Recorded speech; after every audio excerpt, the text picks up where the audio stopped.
Good morning. If everybody could take their seats, we're about to start. And please keep the center aisle clear.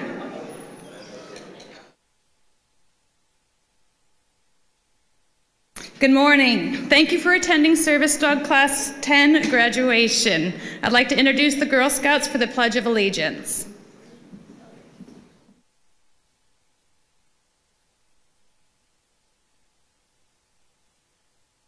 Audience attention, please stand. Color guard attention. The flag will be coming down the center aisle and up onto the stage. The flag will be posted on the left. Color guard advance.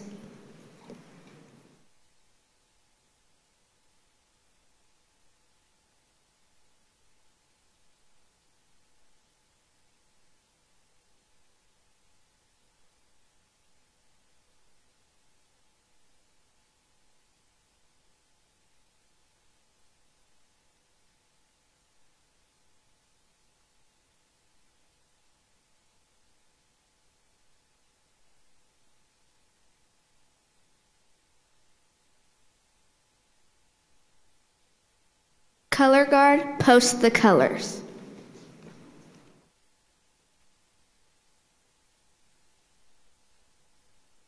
Color guard, salute the colors. Please join me in the Pledge of Allegiance. I pledge allegiance to the flag of the United States of America and to the republic for which it stands, one nation, under God, indivisible, with liberty and justice for all. Color guard dismissed.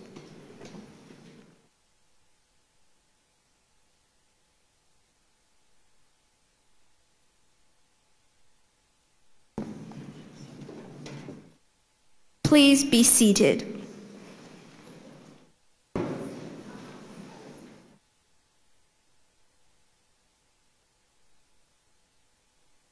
Thank you, ladies. Welcome to graduation for Class 10, also known as the Starbucks class. We were at Starbucks every single day, settling our dogs and drinking coffee. First thing in the morning, are we going to Starbucks today? Congratulations, guys, you've done it. You guys did awesome, you worked hard. We laughed, we cried, we had some good times. I'm so excited for your journeys ahead. I'd like to introduce myself. I'm Cheryl Herman, the director of the Service Dog Program. I've got a few people that I would like to acknowledge. Volunteers. If you are a campus volunteer or any kind of volunteer, please stand up. These guys are the ones that keep the whole program running behind the scenes.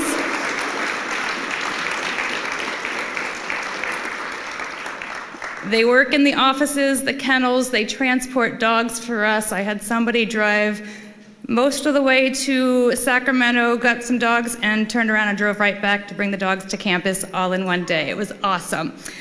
Breeder hosts. If you are a breeder host, please stand up.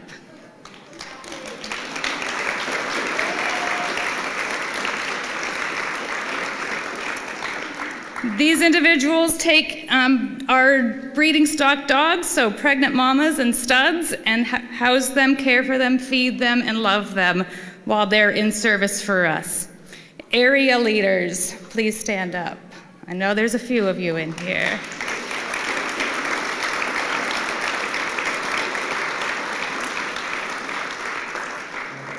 Area leaders are the point of contact for puppy raisers, and we would not be able to be on this stage without you. You guys are priceless to our organization. Puppy raisers, please stand up. I know we have several of them here.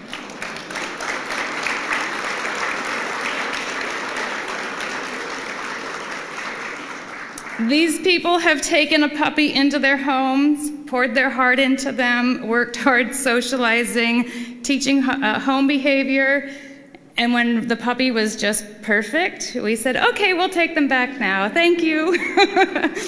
Again, we could not be here on the stage celebrating these teams without you in it. You guys are absolutely priceless.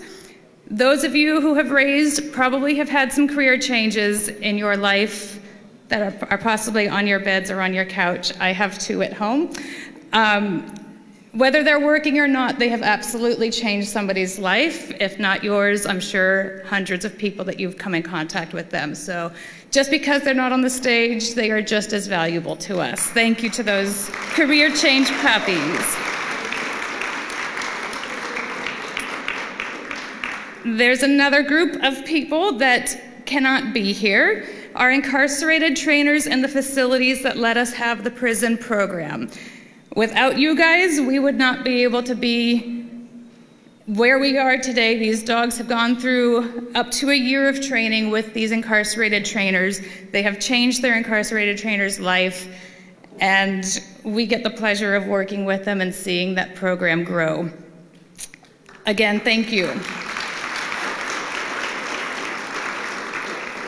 I'd like to introduce the puppy program coordinator, Jess Calderon, and she's going to talk to you about puppy raising and getting a puppy in your hands.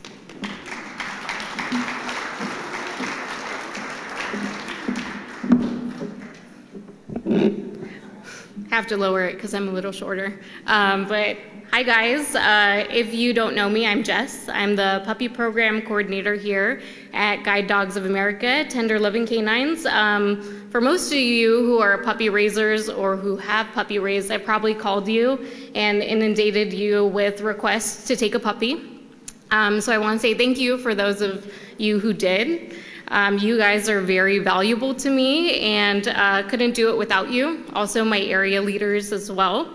I want to let you know if you are not familiar with the program, like Cheryl said, I get to give you a puppy at 8 weeks old. It's nice and plump and cute. You raise it, I trick you into raising it for me, and then I take it back at about 18 months, send it to formal training, and then I make you do it all over again. But when you see that puppy, you'll understand why people are on their 10th, 12th, 35th. I just want to say for those of you who are interested in raising, I am having an orientation here right in the VEC on November 19th, and you get to hear me talk for about 45 minutes. We could do some karaoke, do some fun things if you guys want to come. I am not hard to miss today in my getup, so if you want to find me after graduation, we can go ahead and talk about puppy raising. But other than that, I just wanted to say thank you to the guys who raise these dogs because, again, you guys changed someone's life. And if you're interested in doing that as well, please come find me. Thank you.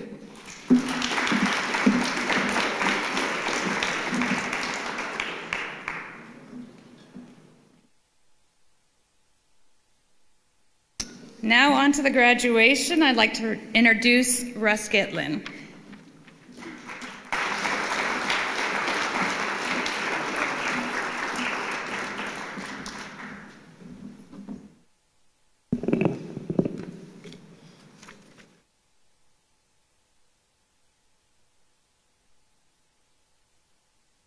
Well, make sure I got my glasses here.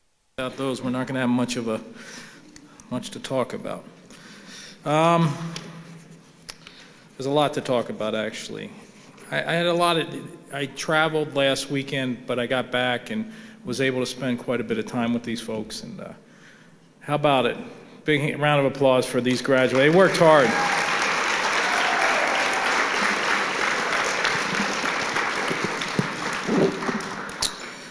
I want to thank everybody for being here today, and I want to welcome the people watching at home as well. This year's gone by pretty quickly, and I can't believe we're already into Halloween. We've accomplished so much together in 2022 that I've lost count, but I think this is about our 8th graduation this year, which has to be some sort of a GDA record because I don't really remember having that many graduations in one year. With the worries of the last 2 years finally in the rearview mirror, we got back to doing what we do best in 2022, and that's partnering folks with the life-changing service dogs. And we're doing incredible things at Guide Dogs of America and Tender Loving Canines, and I consider myself lucky to be part of that mission. It's not always roses and butterflies here. This is a demanding job. I'm on like my I think 20th straight day, you know, but it's worth it. It's worth it because of days like today.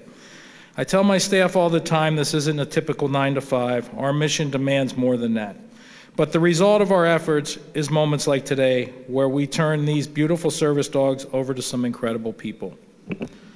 So before I get on with my remarks, I'm changing it up a little bit this time, and I'm going to talk about sponsorships early on.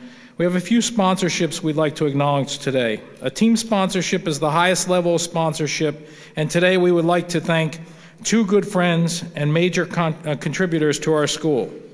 First, we'd like to thank Lockheed Martin for its sponsorship of Michael and his service dog, Flynn. Lockheed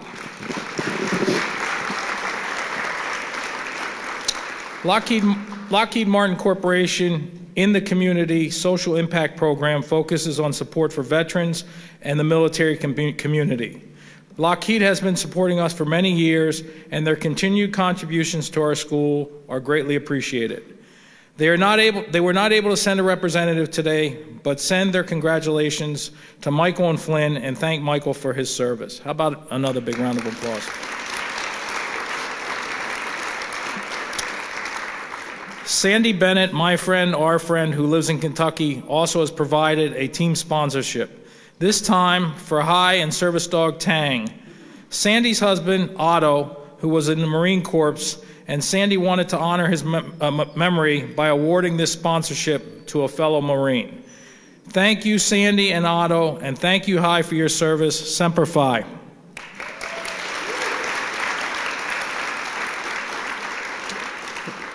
We also have 2 puppy sponsorships we'd like to recognize. We want to thank our good friends at Tri-County Mustang Club. These fine people have been supporting us for years through numerous puppy sponsorships. They put on an amazing car show each year, and all proceeds come to us. This time, they are celebrating Poet's graduation and send their congratulations to Poet and Brennon. I don't think we have, before you clap, is anybody here from the Mustang Club? Okay, let's give them a big round of applause.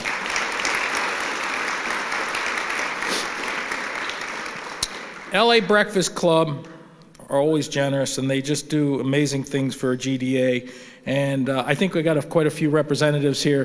How about a big round of applause for LA?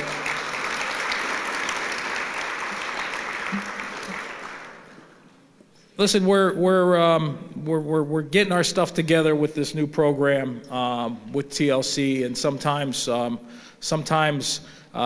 we're learning as we go in a lot of ways what works and what doesn't work. And there's a lady here that I'd like to send a special thanks to, and she does a lot of sponsoring here.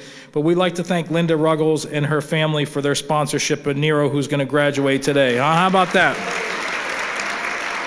But I want to tell you a little bit about Linda, because I like to focus on what I call, my superheroes around the place. Linda's one of our area leaders and has been a puppy raiser for over 20 plus years. How about that?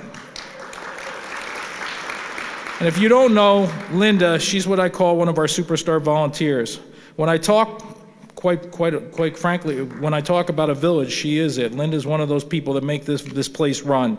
On top of that, being an area leader, she volunteers her time with us in Head Start, puppy sits for raisers and graduates, does dog transports, helps with our Mount Sac veterinary runs, and if that wasn't enough, of course, she sponsors puppies. I know she's been looking forward to this day for a while, and we couldn't be more excited for her. Linda, can you join me up on stage? Where are you? Come on up here. Come on up here.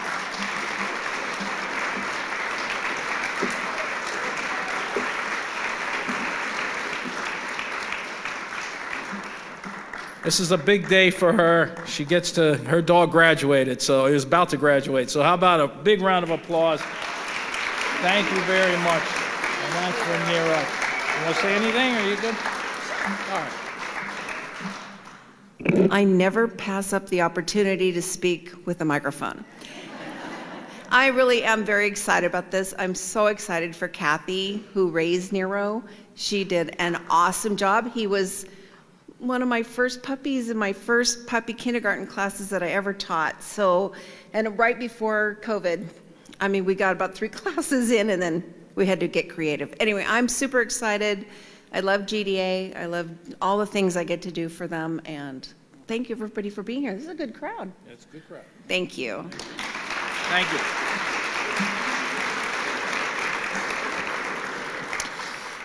So moving on, we have class donors. Class donors are individual or groups who have sponsored a puppy, but the dog has been career changed.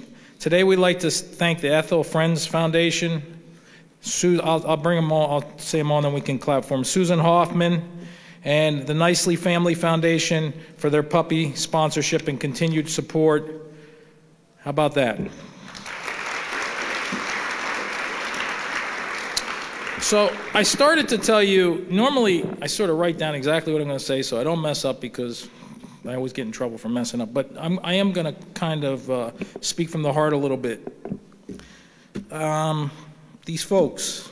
So we'll start with just, you know, what they do. You know, I have 5 veterans, I think, sitting in the crowd. I have a gentleman that's a police officer, and I have a young lady that has a child with autism. And if you want to know what it's all about, I encourage you to sit down and talk to them, because they'll tell you. They're willing to sit there and tell you exactly what goes on. I'm always interested in PTSD and autism and finding out exactly what these dogs do. You know, it becomes my passion as I learn more and more. So with Donnell and his dog Bennett, and Donnell's from North Carolina. Hey Donnell, raise your hand there. Where are you, brother? There he is, right there. So his story is interesting. His story goes like this. He's this guy, he's kind of a nerd. He told me that, so I'm going to use it. And he goes and he enlists, and he's in the service, and he's over in Bosnia. He gets activated to Bosnia. And he's a computer guy. He's working security, computers, whatever, and they're not bringing the right information back to him. So his regiment, I'm probably not saying things right, but it'll be close enough. His regiment commander says, well, if you don't like what we're bringing back, you go get it. Hey, what the hell, I'll go get it, thinking everything's going to be all right. Well, he gets over there, and he gets thrust right into it, bullets flying, missiles flying, and it has an effect.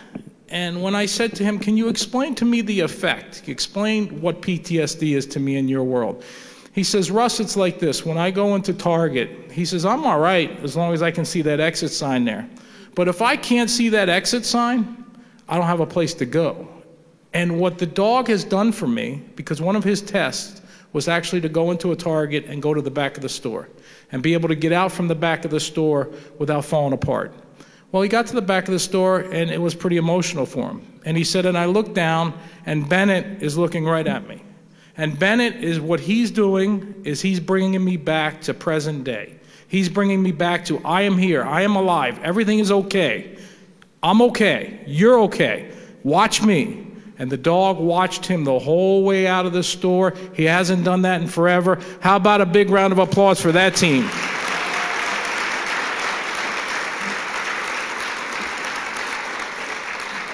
I have a brother here from Massachusetts. He's a police officer. So police every day face obstacles that we don't face. They go into bad situations. And I talked to him about what this dog's going to do. So he went through the normal stuff. They're going to go into schools, and they're going to go in, and if somebody's given a victim impact statement, they're going to be there to hopefully get the person to calm down and be able to give a good witness of what happened. But it's also about the police themselves. People forget they're not superheroes. They're folks that go into these situations and have to deal with these situations on a day-in, day-out basis and be these tough guys. We all think they're tough guys, but they're just like us. And when they come back to that station and he's there with his dog, that dog's going to be there to help them out. So how about that? How about that dog going to do a good job for us?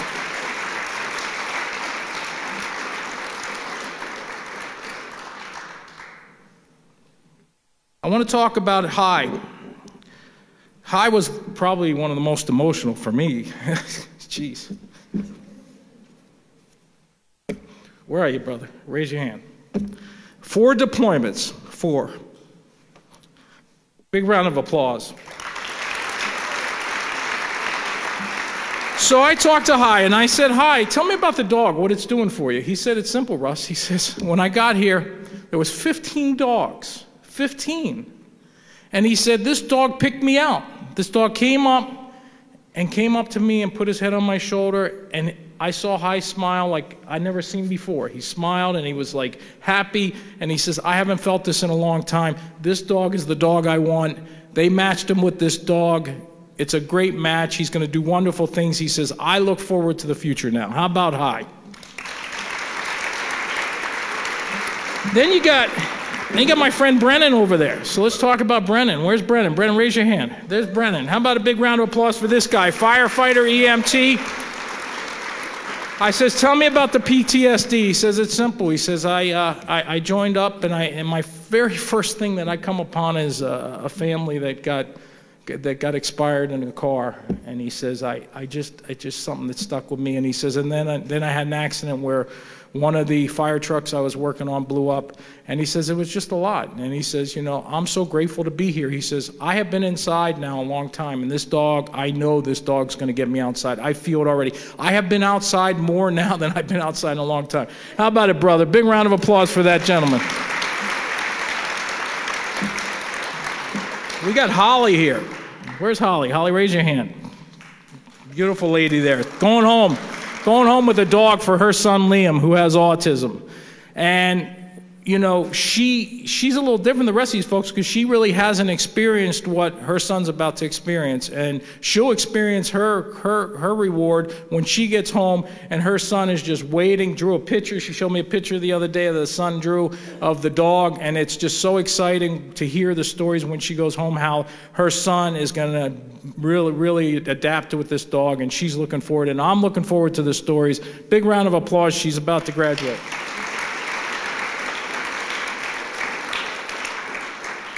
My friend Michael over there. Michael, raise your hand, brother. My friend Michael.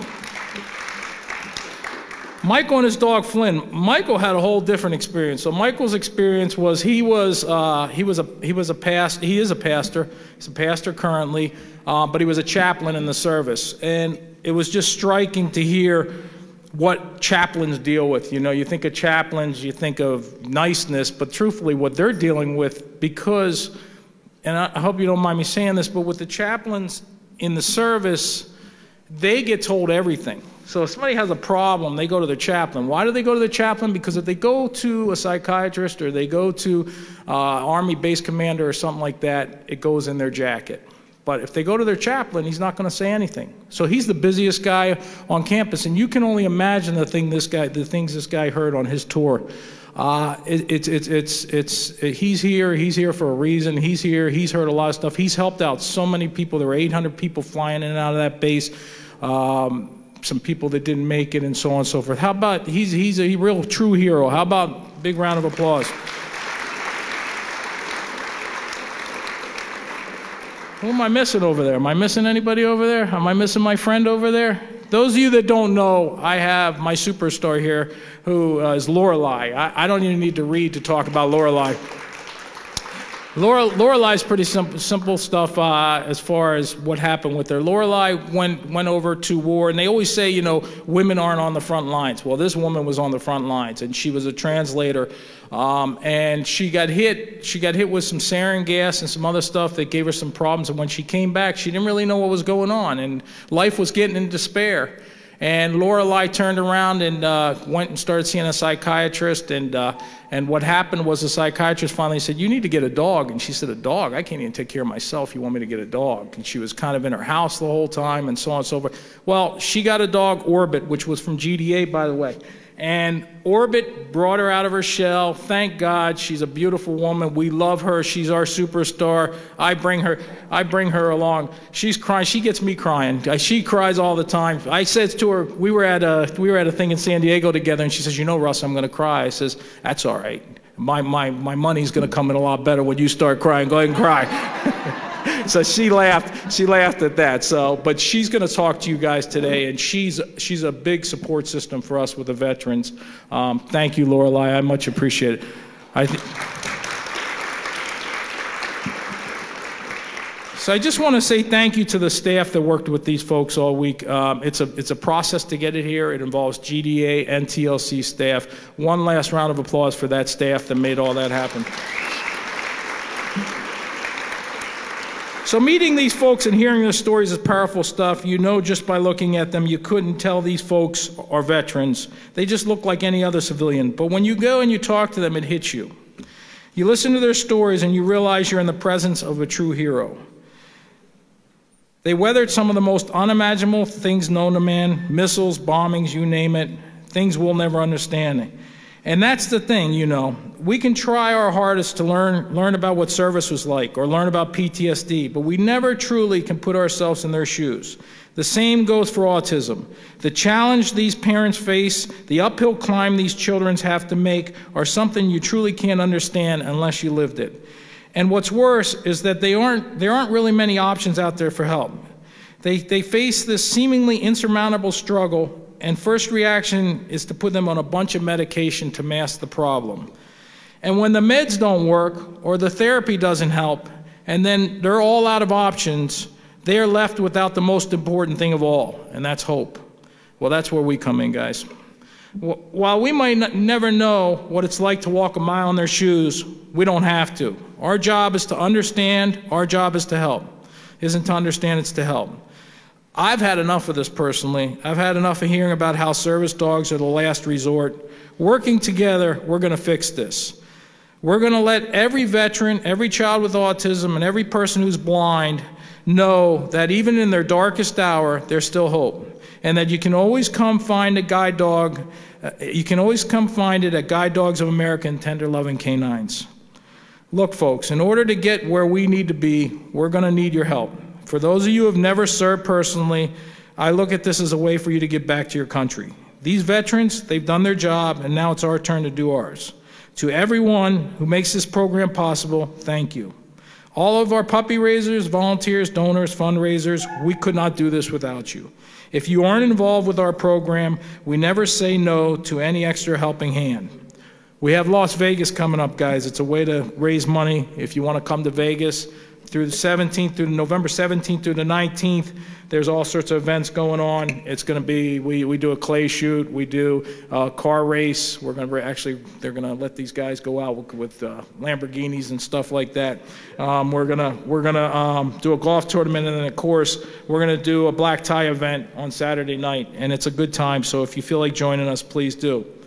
I want to thank the NCL chapter, National Charity League of San Fernando. Their dedicated members are on hand at every graduation, providing and serving refreshments, assisting family members and guests, and generously helping whenever they can.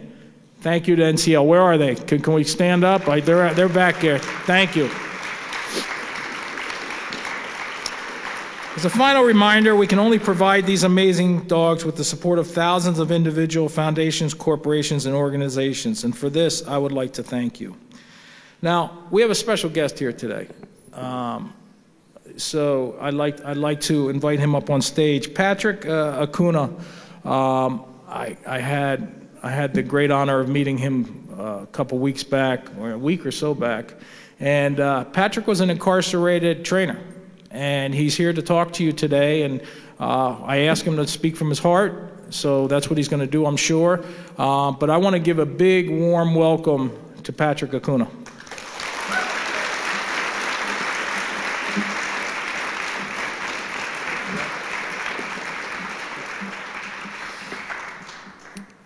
I didn't prepare anything, but I'm honored to be here today and fortunate to be here today, and more fortunate to have participated in Tender Loving Canines program throughout the years.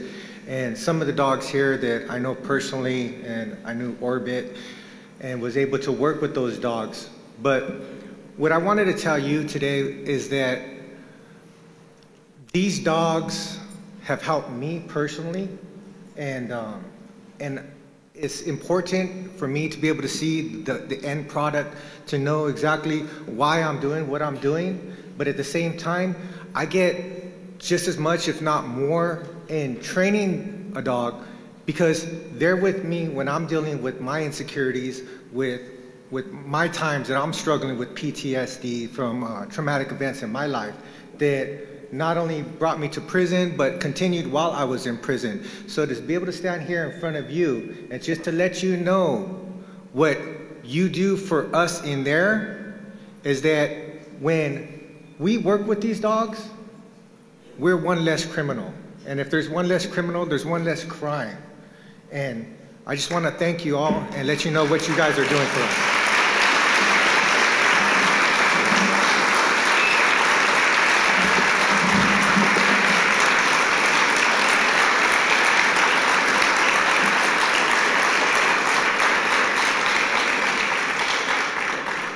So that's the end of my presentation, his presentation. So Sonia, how about we give a big round of applause for this lady here? She did a terrific job getting us to where we're at.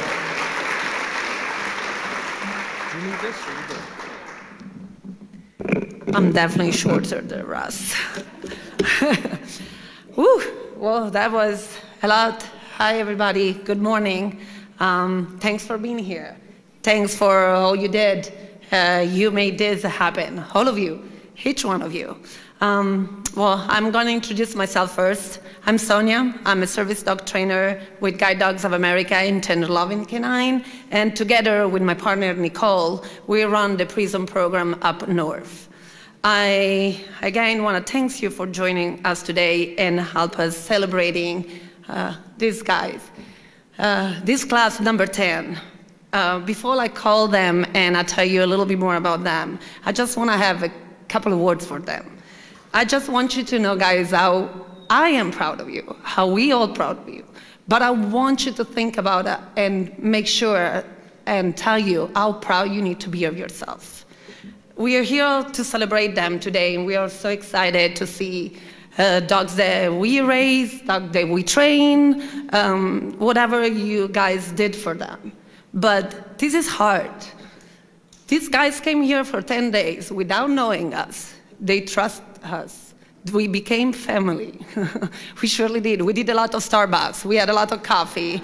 Not sure that I really needed any extra, but we definitely had some good time. We had some tough time. We worked hard. We went through it. We went through it together. And I really want you to know how proud we are, all of you. And I think they really need.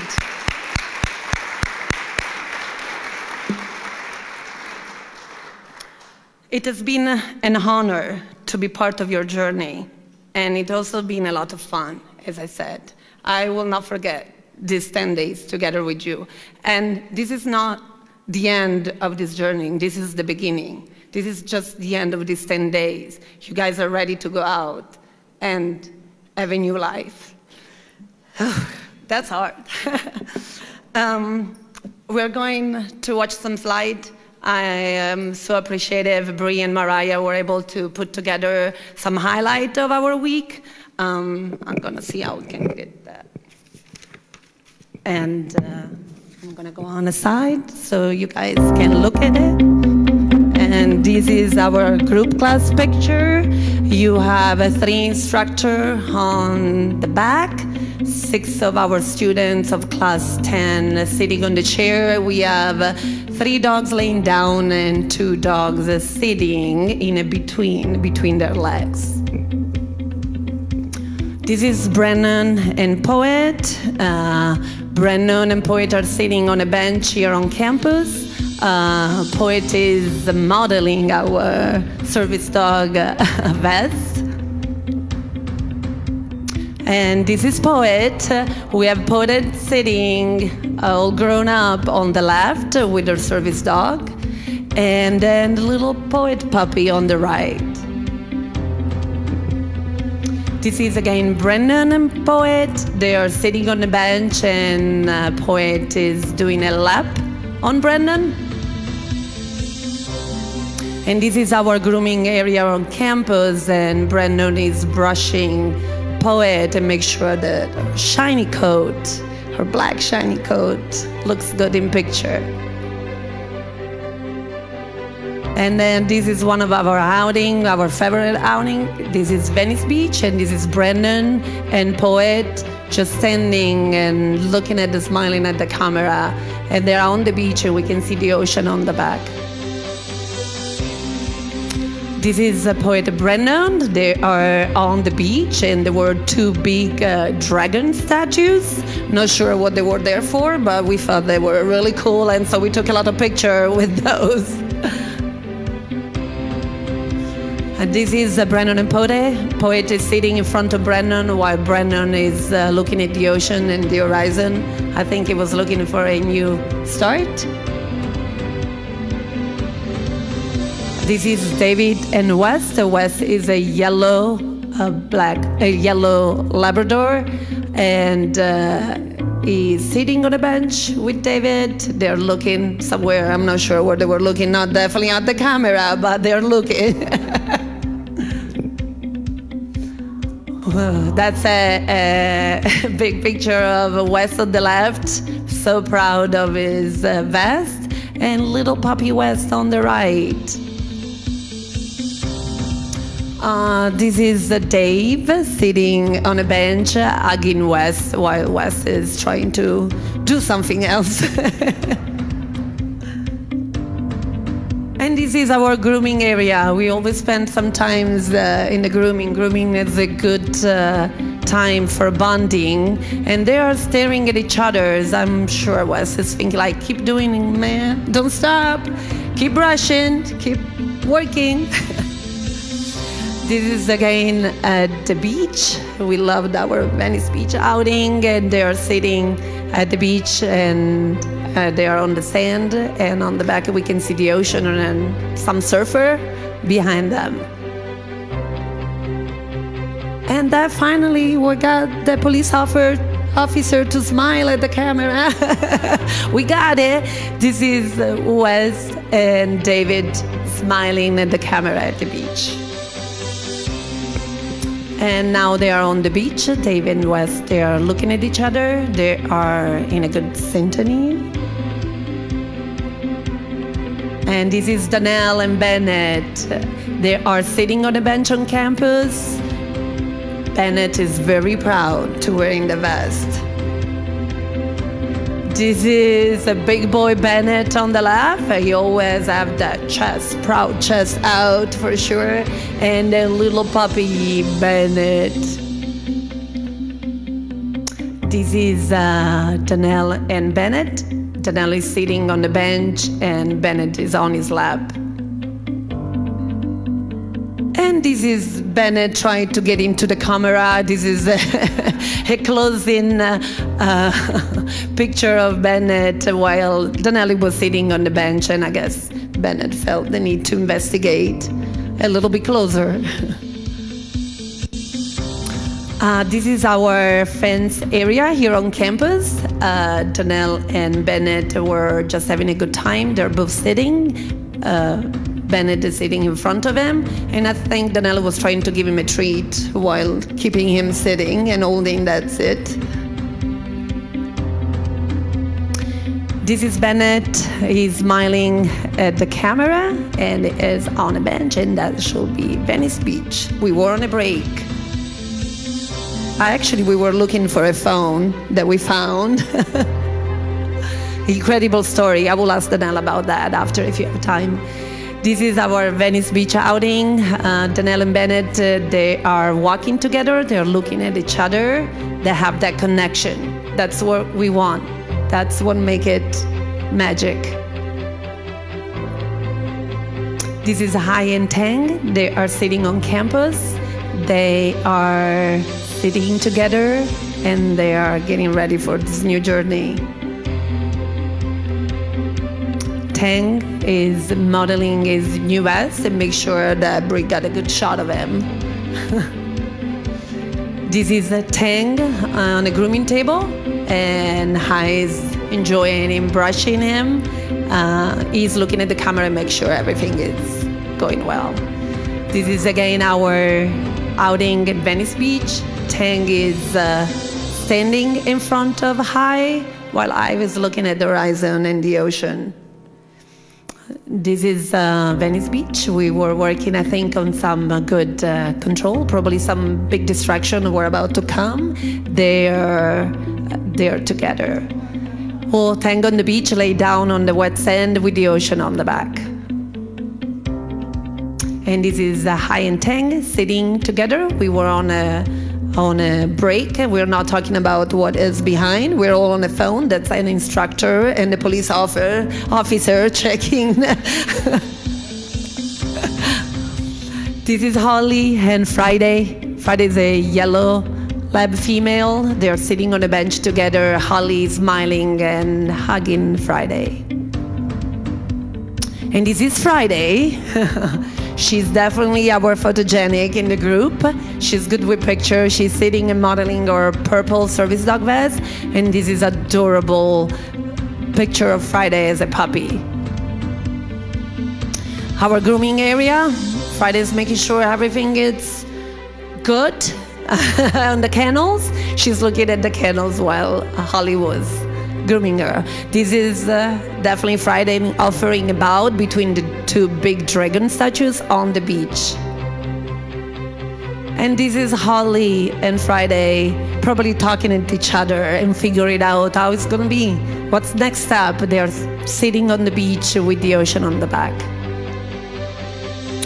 And this is one of my favorite pictures of them, that connection, that's what we look for. I'm not sure what they were talking about it, but this is Holly and Friday walking at Venice Beach, looking at each other and doing each other faces. We'll have to ask Holly what it was about. And this is me, the instructor, sitting on a bench with Friday and Holly, just enjoying a beautiful day. And then we have Michael and Flynn. They're sitting on the bench, they're on campus, and that was their first picture together. This is Flynn. He tried to make a serious face sitting and modeling his purple vest, but then we can see the reality of his puppy picture on the right. How cute. This is Michael and Flynn walking on campus, and again, you can see that connection. Michael and Flynn, they like to walk. He walks a lot, he runs a lot, he's very active, so Flynn, he better be up for it. This is Michael and Flynn. He's standing and Michael is hugging Flynn. They're on the beach. Michael and Flynn walking at Venice Beach. The expression on Michael's face, he feels pretty proud of it. He got this. This is our dragon. I think we should name the dragon on the beach. And he's just sitting a little bit far away. Be cautious about it. They're both with the ocean on the back. And this is Lorelai and Nero. Lorelai is sitting and just hugging her new best friend. And this is Nero, very proud of himself, wearing finally that purple vest. We worked so hard for it. And Nero is a puppy on the right. And this is Lorelai, jealous of our outing at Venice Beach. So she lives in San Diego, and so she's taking picture at the beach as well. And we have the ocean. And this is our last picture. This is our group picture, all standing together. Thank you, guys. Thank you so much. All right. I want to thank Mariah and Bree for you guys, all your work. I know sometimes we don't think about all the people that are back on the stage, and Sal and Scott and the administration, all of you guys, for making those beautiful things happen. We could not do it without you, for sure. So thank you. A big applause to them. All right, now we're getting into the real deal. I think it's that time. I am going to start to introduce Brennon. Brennon is a veteran service dog recipient from Wolford, Maryland. Brennon is receiving Poet. Poet is a female black lab. Poet was puppy raised by Diane Jenke. She's here with us today. Poet had the puppy sponsor, Tri-County Mustang Club. And Brennon is a medically retired Air Force firefighter that served 4 years.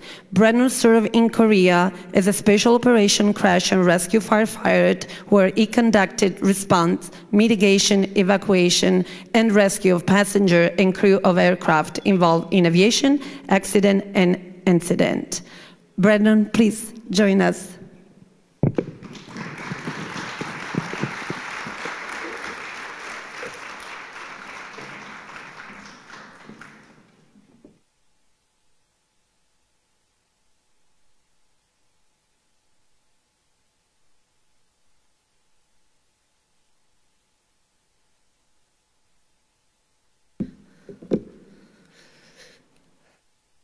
Hello, everybody. A lot of people here today.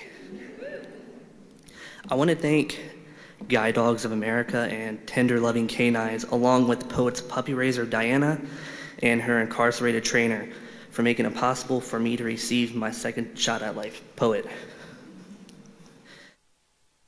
Diana, you raised a great dog, and Poet is going to do great things in the future. I'm from Washington, D.C., and there is a quote from President Harry S. Truman that says, "If you want a friend in Washington, get a dog."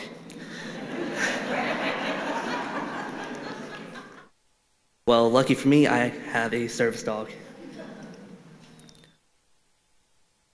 I have been swimming across the ocean of life, being pushed down by my mind, drowning with the pain of my wounds. Now you all are pushing me up. I am no longer drowning. My wounds are starting to heal with the salt, with every sense now intensified. Thank you.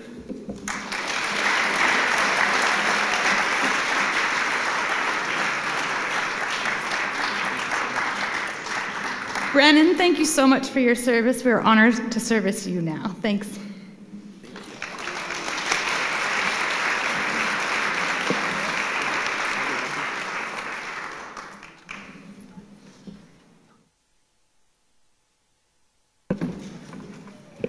And I know we have here Diana Jenke, and I'm going to welcome her here on stage. Thank you.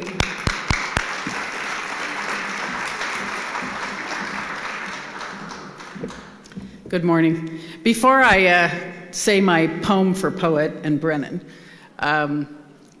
those of you that stood up as puppy raisers, thank you, because we are a pretty awesome community. Those of you that didn't stand up, I would tell you to jump in, because there's always going to be a reason or a time where it's not the right time or those kinds of things, but just do it, and you become, it just becomes a passion, because this is our goal right there. All right.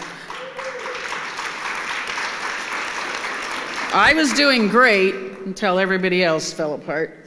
So I promise I'm going to do this together. Thank you to Dr. Seuss, who kind of helped me a little bit with this poem for Brennon and Poet. Congratulations, today is your day. You two are off to great places. Soon you'll be off and on your way.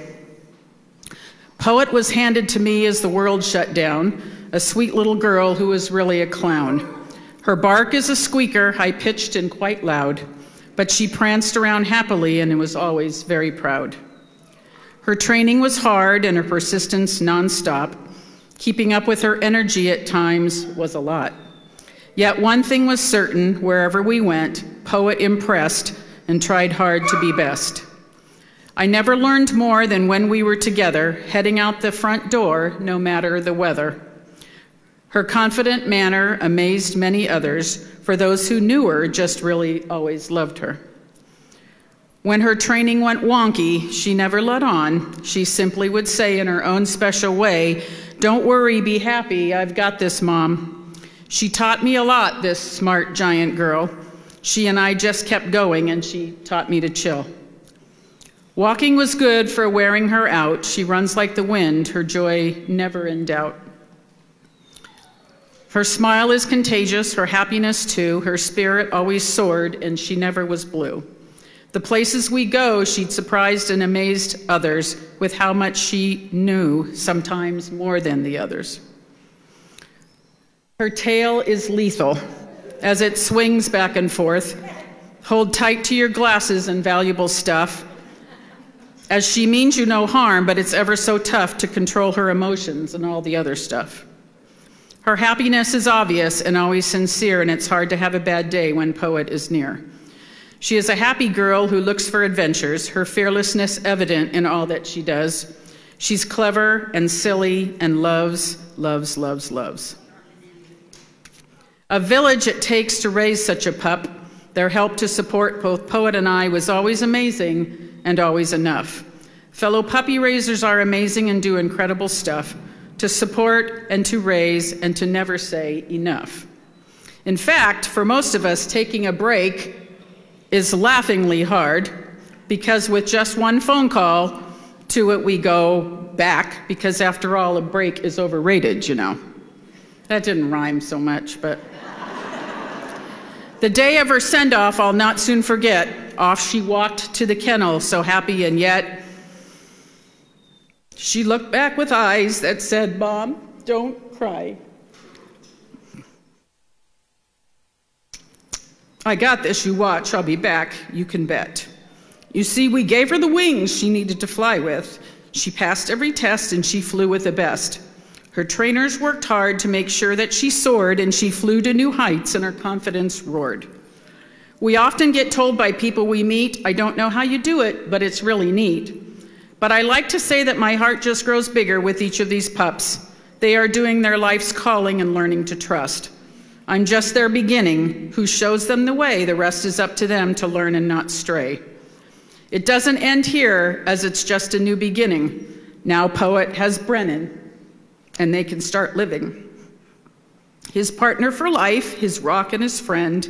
There will be such fun, and oh, it will not end. Oh, the places you'll go and the people you see, you are the two who will decide what to be.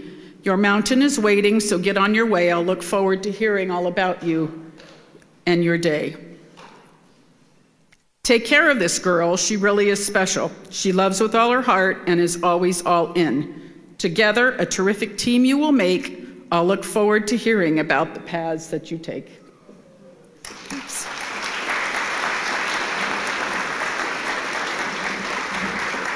Thank you, Diana. There is no training for that. That's never get easier. Whew.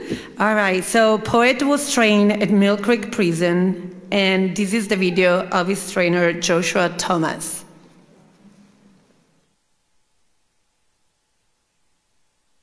Hi, my name is Joshua Thomas, and this is Poet.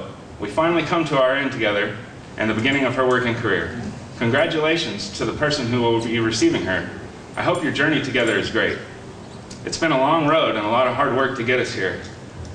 Thanks to TLC and GDA for creating an avenue, for people like me to help someone like you. I remember the first day I got Poet. She was so pretty, and I felt a genuine connection to her as we were walking back to our cell. We started our training right away, and she's so food motivated, she was a very quick learner. Her nickname is Wiggle Butt because she's loved by everybody, and she wiggles all over the place. You're about to get the most loyal and loving service dog anybody could have. She lives to work and loves to please. I hope you love her as much as I have, and I know she'll be a great service dog for you. Congratulations again. I'm so grateful for the opportunity to do this. Thanks.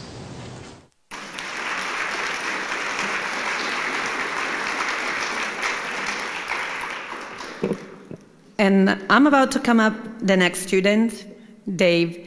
Dave is from town of Sherburne Police Department, and his dog Wes is gonna be a facility dog at the Sherburne Police Department. Wes was a puppy raised by Sarah Berry of the Long Beach group. Davis is a sergeant with the Sherburne Police Department in Massachusetts. David and his facility dog Wes will be working together to serve their population on a daily basis and provide comfort and support to individuals during unfortunate or traumatic circumstances. Please help me to welcome Dave on stage.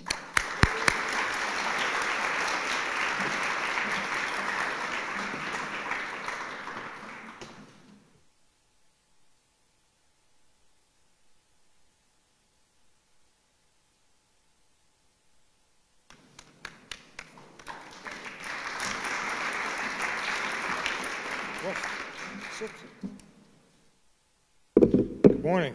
Thank you all for coming and being here. I first and foremost want to thank Guide Dogs of America and Tender Loving Canines for providing this service and allowing us to use this astonishing campus. The hard work you perform daily and the services you provide have been exemplified during my stay here the past 10 days. Next, I'd like to thank the donors, breeders, puppy raisers, and the incarcerated trainers who make this incredible feat possible. With your extraordinary contributions of time, dedication, money, energy, and love, you provide the necessary tools and skills to completely change someone's life for the better by molding and shaping these dogs into incredible service animals. Your hard work and dedication to these animals is evident and illustrated daily through their responsive behaviors to cues and the ability to handle multiple tasks demanded on them every day. Next, I'd like to thank the amazing instructors who taught us and stood by our side from the beginning. Your expertise and devotion to this program inevitably sets a high standard of training. Thank you for having patience and always willing to explain how to fix what we did wrong and praising us when we did something right. Now, after completing this training and graduating, it's now my responsibility to continue West's journey and ensure he continues to excel just as you all have done. The hard work you all have put in, raising and training West, provided a crucial and solid foundation as he moves to help serve the town of Sherburne Police Department. Thank you again, and I look forward to starting with West.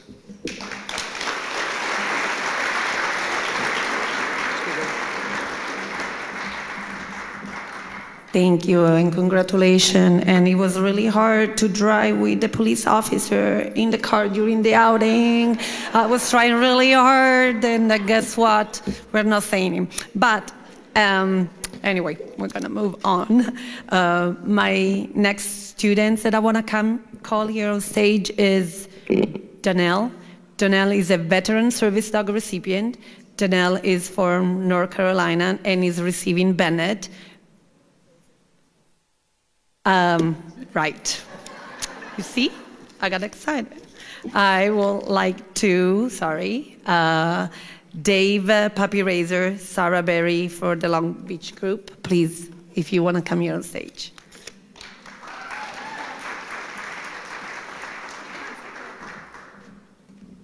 That's okay. I needed that extra second to, whew, this is my first graduation, so I didn't realize. It's a lot. So the good news is my husband is also, this is my first dog, West. I have June already, and Jess, I'm taking another dog home on Friday.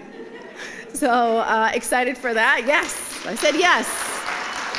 And there is no right timing. I'm actually moving house this weekend. So yeah, not the best timing, but it's happening because these dogs are just amazing. And so my husband is an armed officer. So my West has had lots of practice being in the car with disagreements with how to drive correctly, because I never have done it correctly apparently. So he's perfect.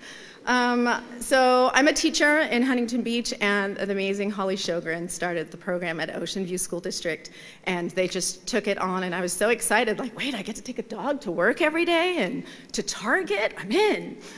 And I just, I heard so many amazing stories of what happens to the dogs further on, and I just knew whether West made it or not, and of course he's gonna make it. If you've ever met him, he's amazing, is that the impact that the dogs have when you have them. So Russ, thank you so much for extending to other communities, seeing the impact, fire departments, police departments, and the schools. So I would like to say, advocate for pushing more into the schools, because I teach, I have a number of students with special education needs, and we had this program where a lot of our students are diagnosed emotionally disturbed.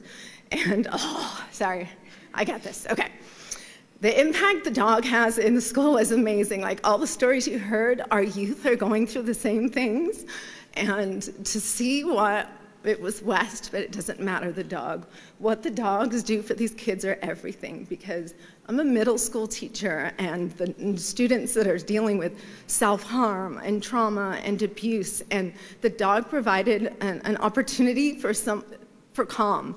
We had some students that don't come to school regularly, or when they come, they don't do their work, or they're very aggressive, right? We get things destroyed in our rooms, and the dog, West, loved you no matter what. No matter what you did yesterday, West would love you the next day. And that's just been an amazing gift. And so thank you to my school, my former school, Ocean View School District, and my new school district, Fountain Valley, who just embraced, like, sure, bring a dog. No questions. And so those of you that maybe have tried to get a dog in your school district, the puppy raisers, please continue to fight.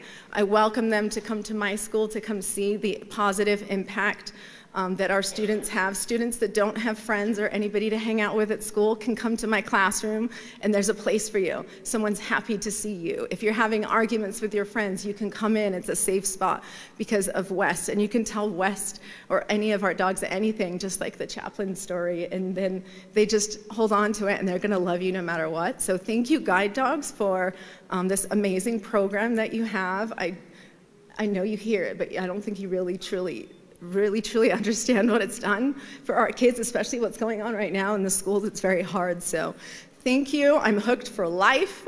Clearly, I took another dog home. So, and where West is being paired with, like I couldn't think of a more perfect place for him.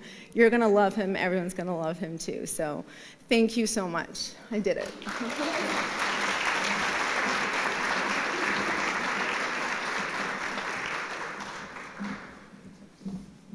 Thank you, Sarah. And Wes was trained at RJD by incarcerated trainer Blair Hall, and we're about to see a video of his trainer. My name is Blair Hall. I'm part of the Pooch program here at RJD, and I've been asked to say a few words about my experience and the dog I have right now that I'm training, and that being West. What I think I'll remember most about West is how smart and how friendly he is. I've said that a bunch of times, how smart he is, but you know what? This dog is making me look good. He's a very smart dog. He catches on quick, very great disposition. And like I said, he's making me look like a great trainer. One of the things that I've noticed about his friendliness here is kind of unique, having the EOP building here, but it's kind of unique with some of the people that walk around. And our dogs are obviously unique on a prison facility, but guys are constantly coming up and asking, can I pet your dog? Can I pet your dog? And of course, you know, unless we're in the middle of a training session or something like that, we say, yeah, sure, go ahead. Well, one of the things that I found that is unique about West is these guys will ask with a big grin on their face after they pet the dog. You say, what's your dog's name? And I'll tell them West. And they say, hey, he's a great dog. Well, after that, now they're coming out on the yard and they're looking for West to come and pet him. And the comments that have been made is about how good they feel after they touch West, after they pet West. And then West in turn showing his appreciation by rubbing on them, you know, leaning on them and letting them pet him, and him putting his chin on their lap and just, you know, showing them the appreciation that he has for being petted. So, but that's just West. I almost think that if somebody treated him mean, he would come up and put his chin on their lap and try to soothe them, try to calm them, try to make them a little bit happy. He's very, very affectionate and appreciative of the affection that is given to him. That set aside, I don't want to cast aside the actual reason that West and the other dogs are here, but their ultimate purpose of being a service dog, being placed with a vet with PTSD or a vet with mobility issues or a child that has autism that needs help. And then we have some of our dogs that go to be facility dogs that go in and try to soothe victims of crimes, people that have serious health issues, and they go in and just try to calm and relax them. And obviously it works because that's what we're doing. And there's obviously a huge demand for it. As attached as I've gotten to West, I got to remember the ultimate goal on where West is going and what he's going to be doing. And it's a lot greater than the relationship that West and I have. And that's what makes me feel good and accept the fact that West has got to go. And I get it. And then, you know, there's going to be another West, you know, but the bond that West and I have, I think is probably going to be unique. I hope to find another bond like that with another dog, but I think it's going to be unique. He's put a smile on my face or something attainable in my emotion mentally that I didn't think was attainable in prison. But here I am, smiling, looking forward to getting up and working with Wes all day. For the longest time, I thought that the only thing that would make me, for lack of better words, happy or in a great mood would be my kids or my grandkids, because I see them quite often. And I don't want to say it's quite the same, but it's pretty close. Wes is up there with them. He gives me that daily mood that gets me through this place. And I see that he's doing that not just for me, but he does it for my cellmates. He does it for people on the yard. It's just very relaxing on this yard with all the dogs, let alone just Wes. Wes has a way of attaching to you, and it's not only to me, like I said, it's the inmates on the yard. And we're allowed to take our dogs out to visiting, and I take my dogs out to see my kids and my grandkids. And it's funny, the attachment that they get with him. Now I call them at home. It's almost like they don't even ask how I'm doing. Hey, how's Wes? Wes is the first thing out of their mouths. How's Wes doing, Dad? I get drawn pictures from my grandkids of Wes. And so I mean, and that's just a short period of time that they spend with him out of visiting. But that's just, he's something beyond just a regular dog. Wes is pretty special. Obviously, I'm going to miss him, and the client that he gets, if he attaches to that client half as well as he's attached to me or that I've attached to him, he's going to far surpass the expectations that GDA or TLC have of him. Wes is going to do a great job for somebody. He's going to make them happy, and he's going to make their life a lot easier.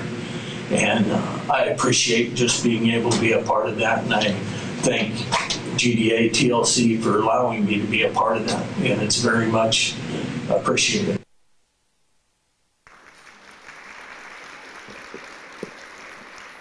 All right. I think now I'm on the right path. That should be it. I am going to call our next student, Donnell. Donnell is a veteran service dog recipient. He's coming all the way from North Carolina, and he's receiving Bennett. Bennett is a yellow Labrador male. He was puppy raised by Emily Joel. Donnell is a Navy veteran who served as an intelligence specialist. Donnell deployed to Bosnia as a part of Operation Deliberate Guard, where he provided intelligence support to bring war criminals to justice. He also had multiple deployments to the Middle East. Please help me welcoming Donnell here on stage. Congratulations. Cheryl will give the certificate.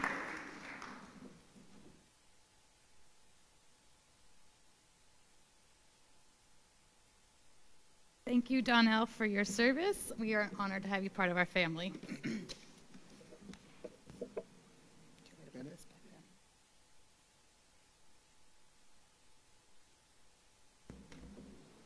All right, he gets it. All right, thank you very much. I had started preparing a speech last night, and my speech capabilities don't really go so good when I prepare it, so I kind of just speak. And I want to let you know, Sonia was racing to call my name because she's trying to get me out of here. I gave her a lot of trouble. It's 10 weeks. I gave everyone a lot of trouble. I want to thank GDA and TLC. When I came here, I had absolutely no idea what I was coming to. I didn't know what was going to happen. I had no idea what this was about, other than we get a service dog, we get trained, and we figure it out. But it wasn't like that at all.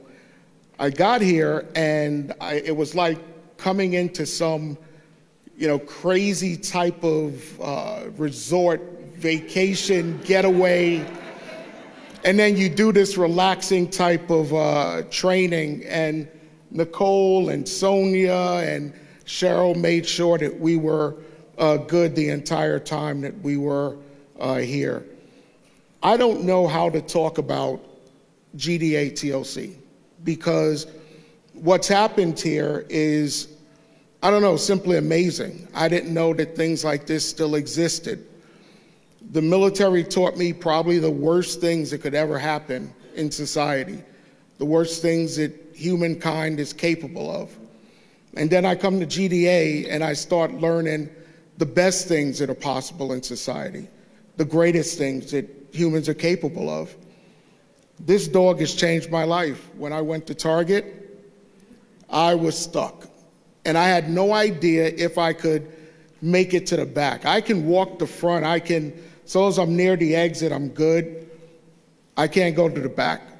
And I said, I got this. I got this. I turned to Holly and I said, I got this. I'm going to do it. And Holly's like, goes into mother mode. And she, you sure you got this? You sure? Like, yeah, I got this. And I get to the back and it was over. I mean, almost instantly it was over. And I'm going to take a drink of water. My mouth gets dry when I'm real nervous. But I got to the back, instantly it was over, and I didn't know what I was going to do.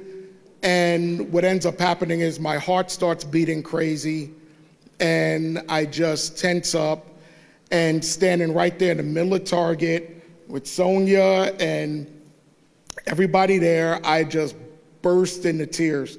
And I just started crying in the middle of Target because it's just a reflex that happens when you feel trapped. Like I just felt trapped. I didn't feel like I knew how to get out of there. So here I am, this grown man sitting in the back of the store around people I don't know, and I'm in tears.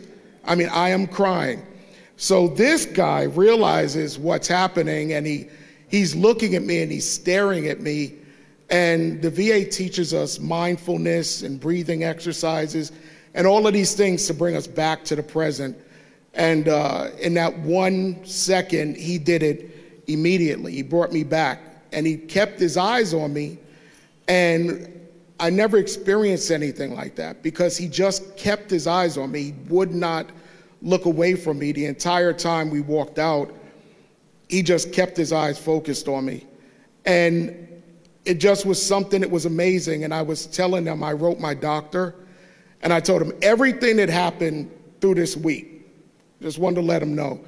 And he sent me a message back, and the message was, you went to the back of Target. Because we had worked on that, and we thought about ways to try to get me to that point, because I don't really understand PTSD. I have no idea what it is because it changes every 2 seconds. And then the older you get, the worse it gets. So I don't really know what life is going to throw at me later on, but the difference between the past and now is I'm not taking that journey alone. Not only do I have Bennett to take the journey with me, he's very food motivated, so long as I have food around, Bennett is going to do like these amazing things.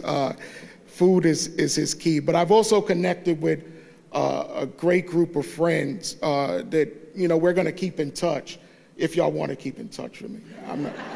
I don't really know. So I'm going to wrap it up by saying, yes, I was the class clown. But Bennett, as you saw this morning, when he took off out the gate and ran all the way down to go pee, Bennett's a class clown also. So I think they made the right choice. So thank you to the puppy raisers and the fundraisers. And I mean, it takes a village. So I'm just going to say thank you to everybody because we're all, you guys are just all a part of this crazy, wonderful village thing that Russ is back there running. And I came here confused because I was like, how is this all possible? Like, how does this happen? So thank you for giving me a wonderful time. It was also my birthday last week, and they threw me a great birthday party, and Sonia sung happy birthday in Italian. So twice. But where do you go in the world in 2022 and experience this? How do you experience it? Where does this come from? It comes from you guys. You guys are the ones that did it all. And because of what you have done, you've given a lot of people a great outlook on a future. So thank you. Come on, Bennett.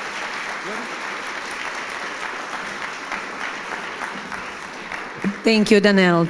We love you. Thanks for sharing all that. And Bennett was raised from her puppy raiser, and we are gonna have Emily coming and join us, right? There you go.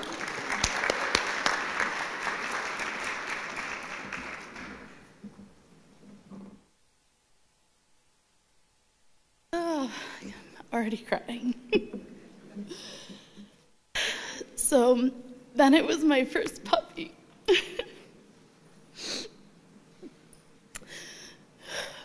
He's my first puppy that I've ever raised.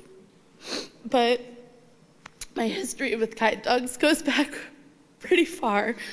I first heard about puppy raising when I was in 6th grade. And as soon as I found out what it was, I knew that it was something I had to do. And I begged and begged and begged my parents. They weren't ready. But I used to sit at school, and I vividly remember my daydreams of having a puppy that I was raising by my side. Oh, sorry.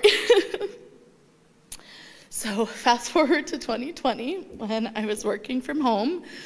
I had a lot of districts that I worked at in the past where I had mentioned puppy raising, and it just wasn't the right time. But COVID happened, and working from home, I realized that this would finally be a time that I could live out this dream of mine.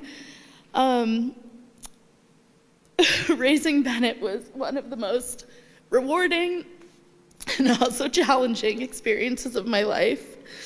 I loved him from the moment he was put into my arms at our little puppy drive-through, because COVID. But we had so many adventures together, and he was the perfect dog to have by my side. He's the kindest and the smartest, and the most handsome and empathetic dog I could possibly imagine. When I finally went back to work in the schools as a school librarian, my first school would not allow Bennett to come with me, which is something that we need to change here at Guide Dogs, because it's awful. But Lori Brunn came into my life at the perfect time. I would have had to give Bennett up if it weren't for Lori, who helped me raise him while I was working. And I credit so much of Bennett's success to her. I'm sorry about all the things he destroyed in your house. But thankfully, my next 2 schools were happy to have Bennett, and he became our library dog. I was at an elementary school and a high school, and I can't even explain how many children's lives Bennett affected. He would sit with students who were going through mental health crises. He let students pet them while they were reading. Teachers would come in on their breaks to sit with him and have some love. And he just brought so much joy to all of my campuses and made the library a place that everybody wanted to be. He really created the environment that I wanted in a library. So I can't thank him enough. So before Bennett was even paired with Donnell, he had already done so much good in the world. And I'm so excited for Bennett to take this next step with Donnell. I can look at their bond. Like, Bennett has not stopped staring at him the entire time we have been in this room. And it's just obviously bringing me to tears. But I can't wait to see that the adventures and the everyday life that you two will have together. I'm thankful for all of the GDA staff, my lovely trainers who were with me every step of this, and I can't wait to puppy raise again. I know that the world's going to be a better place with Bennett in it, so thank you all.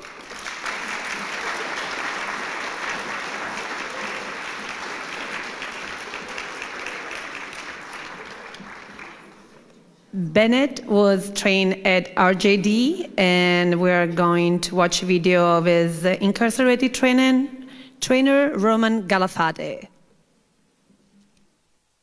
Hi, my name is Roman Galafati III. I am the primary of Bennett. I would like to thank Guide Dogs of America, Tender Loving Canines, for this invaluable opportunity to give back to society. More specifically, I am especially thankful to Ms. Herman and Ms. Jonas for their continuous support, direction, and most of all, their patience. I will most remember the times I observed Bennett experiencing puppy dreams as he slept on his mat at my bedside. Also, most memorable was the way he sometimes slept in his crate. He slept on his back with his paws dangling in the air and his ears flopped about. The way Bennett positively affected me was that before becoming his primary trainer, I had an endoscopy accompanied by a biopsy and subsequent esophageal surgery. My self-esteem took a hit and triggered mild PTSD as I am a Marine veteran. I fought this back as I was haunted with the question, what if I've lost the ability to train? Well, being able to train Bennett gave me back a purpose and further reminded me how much I love training. Together, Ben and I were a team. As each day passed, he healed my spirit, and in exchange, he learned to be a service dog. Even though Bennett will remain a part of me, I will dearly miss his presence in my life. With what I've experienced, I can say he has already begun his path in transforming lives through partnerships with service dogs. In closing, it is my sincere hope that Bennett will be a welcome addition to his new family and will bring to them the same happiness and healing that I had experienced. It is my joyful wish that his new family will also enjoy the abundant, unconditional love and loyalty that he has to give, and he will be loved in return. After all, he is a tender, loving canine. Honestly, I am saddened to make this speech, but grateful that I was a part of Bennett's journey.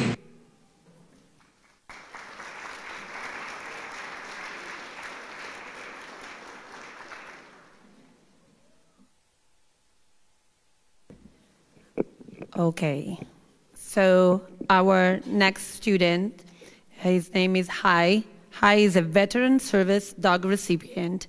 Hai is from Escondido, California, and is receiving Tang. Tang was raised by Brandon Langford, part of the Inline Empire group. Tang and Hai also have a team sponsorship by our Kentucky partner group, our Kentucky partner, Sandy Bennett. Hai is a Marine Corps veteran that has for 8 years as an infantryman. He has participated in multiple deployments to Iraq, Afghanistan, and Southeast Asia. Please help me welcome Hai here on the stage.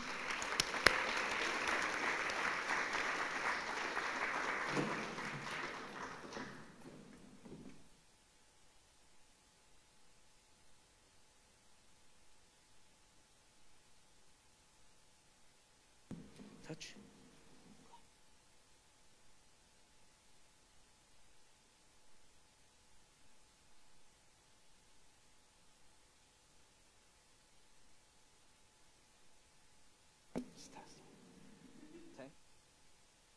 Now, a little bit static. Hi there. So this is Tang. He's got a lot of use so far, but one of the best use I've had for him so far is I guess a secondary door alarm. His tail wags at like 5 miles per hour and gets really excited when there's any movement when we're in the room. I leave him right by a wall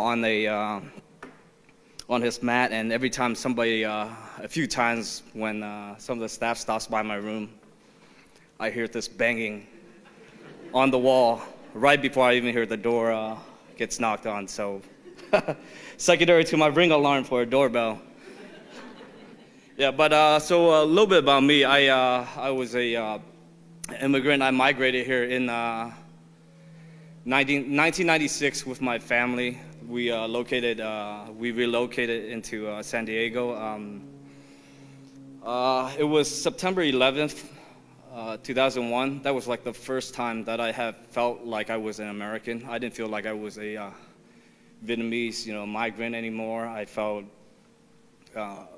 just the sadness and the sorrow that came with the aftermath of the attack, and it really it gave me a reason to think beyond myself at that time. Care for others and patriotism. So, in middle school, went through high school, I decided I wanted to join the military, and I ended up enlisting behind my parents' back. Went through 2 years in ROTC. They weren't too happy with it, but eventually I left for the Marine Corps and enlisted as an infantryman. My first deployment was to Iraq. I returned, and then we deployed to Iraq, Afghanistan, and then later on to Southeast Asia again. After each and every single one of those deployments, it felt like it was easier. It was so much easier to just get ready, go back, and deploy over to overseas, over to Iraq, or over to Afghanistan again. And it was harder. It was a lot harder to come back. Every homecoming felt like it was so hard because it's such a drag. There's just so much things I got to worry about back here. And I felt like I left a piece of myself each and every single time I deployed and I went over there. I became a little bit more aware of my symptoms. I had some injuries, and I was put in a place that was in charge of a group of Marines, and a couple got hurt, and we were put in pretty bad circumstances, and I was the one who made a few calls. And you take a lot of the good over there, and you don't really talk and deal about the bad. I didn't process the bad, and it deteriorated, and it kind of just ate me up from the inside. And I was still in the military back then, getting ready to re-enlist and getting ready to stay in to be a career Marine. But some of the injuries I have dealt with and some of the mental health stuff delayed it a little bit. The military service was pretty much everything I had envisioned, when I first joined. The sense of duty, purpose, and was really for a cause just far greater than my own. The brotherhood, the camaraderie, worst and best time of my life. One thing about the military is just they don't teach you how to process some of the bad. Well, you do. There's a lot of good, good things happen, you process, you clap your hand, you get an award, whatever, you move on, and then you focus on the bad, the next, how can you improve, and how can you move on and get to the next task. And it became something that compiled, and I didn't know how to deal and process with some of the post-traumatic stuff as compared to just the injury. Physical injury was easier to deal with, and I eventually got some mental health, went into some intensive mental health care, and through psychotherapy and medication. For about 2 or 3 years, nothing was really working for me, and my symptoms had become worse, and there were a few times where my demons almost got the best of me. And I had this new provider who had a facility dog. He was a facility service dog, one of the best dog I know at the time. And every time I go into the facility and talk with them through psychotherapy, play around with the dog, and was able just to open up a little bit more and a little bit more. And then I eventually got a service dog on my own. I retired, and he was just, everything like the therapy dog, and the facility dog got me out of my zone, got me back into better and physical health. He unfortunately passed in 2020, some health complication, and then the pandemic happened, a lot of isolation. So I just regressed and went back into that isolation and that area that I did not want to be a certain part of my life. And I reapplied, and then I got approved by Guide Dogs of America. Fast forward to this week, I was really nervous, anxious. Going to this facility, I couldn't, articulate it, but I didn't articulate it. But the first day we got to meet the dogs, the handler brought out about 15 dogs, and for us to handle. They told us it's not our dogs. It's for someone else, but they want to see how we handle the dogs and how the dogs react to us. And I handled about, halfway through. Tang was the middle of the pack. I was so anxious, tired, had some back pain, and he was a little bit difficult and hard for me to handle at that point. But I decided to had enough with handling some of the dogs. I sat down with my back against the wall and just kind of spaced out for a little bit.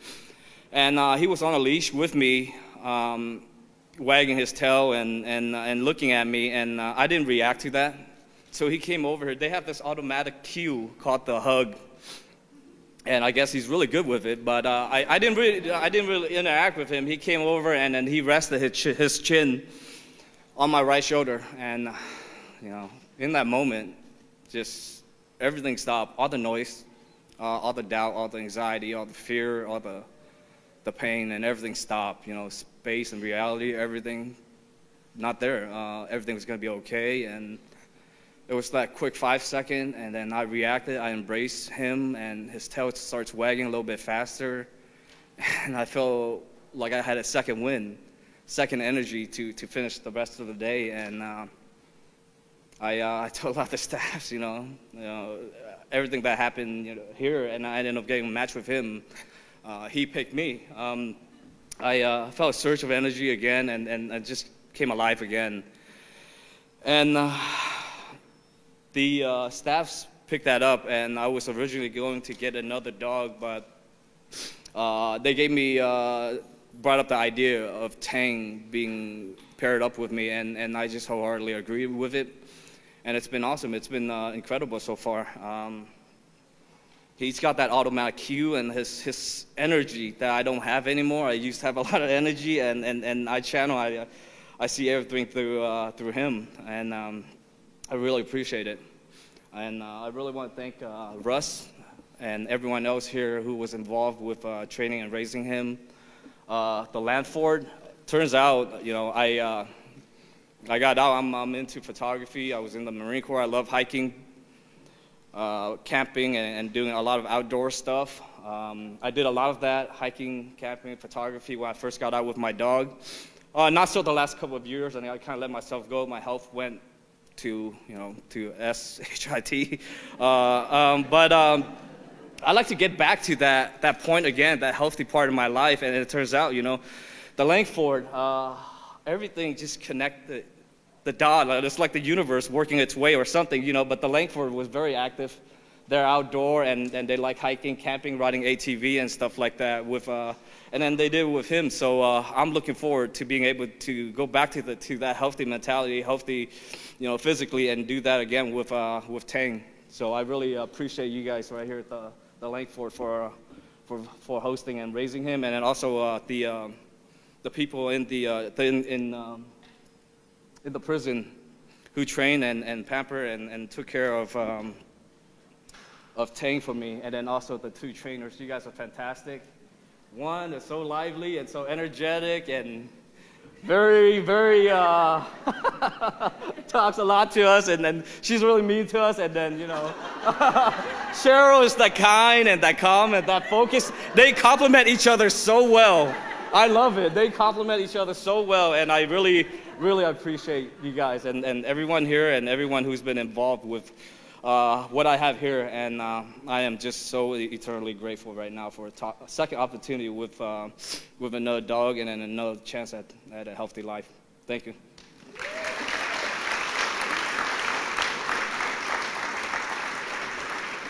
Stay here. Thank you, Hai, for your service. It is now our turn to serve you.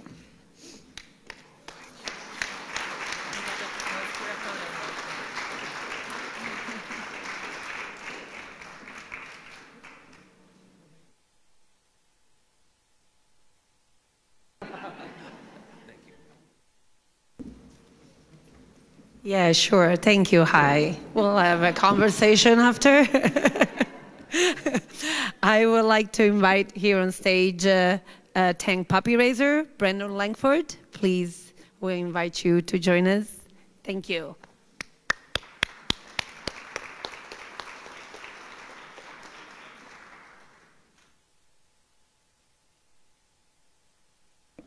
Hello, how's everyone doing today? All right, I'm just thankful for Guide Dogs of America for the opportunity. You know, you can turn on the TV and look at news and see in society just so much negativity and people not working together and chaos, but I think this is a great example of community and how people can come together, bring their individual strengths, and come together as a group to make such wonderful things happen. You know, hi, thank you for your service. You know, my father was a Marine Corps, or is a Marine Corps veteran himself, and I really thank you guys for what you do. Some of the hard things that you had to go through, and some of the demons that you carry with you, you know, us regular civilians, we don't have to carry that with us. I don't try to imagine what you went through, because I think that would just, it's an insult to what you went through. If I try to put myself in your shoes, I just know that you went through a lot, and I'm eternally thankful for that, for people like you and the rest of the veterans, everyone here. You know, from the day that we got Tang, I didn't know it, you didn't know it, but he was your dog, and he was coming to you to help you, and you know, I'm just so glad that we were able to raise him. At the time, when I heard about Guide Dogs of America, I brought up the idea of puppy raising to my wife, and she went along with it, one of you know, my crazy ideas. At the time, we had a newborn, my son, and my 2 other daughters, so 3 kids in the house, and 2 other dogs, so 3 kids, 3 dogs. Yeah, it was fun. And then COVID happened, so you know, it was a whole whirlwind of things, but just yeah, at the end of the day, I'm glad to see that he made it all the way to his purpose, and that he's able to help. Hi, and I wish you the best in your future endeavors. Thank you.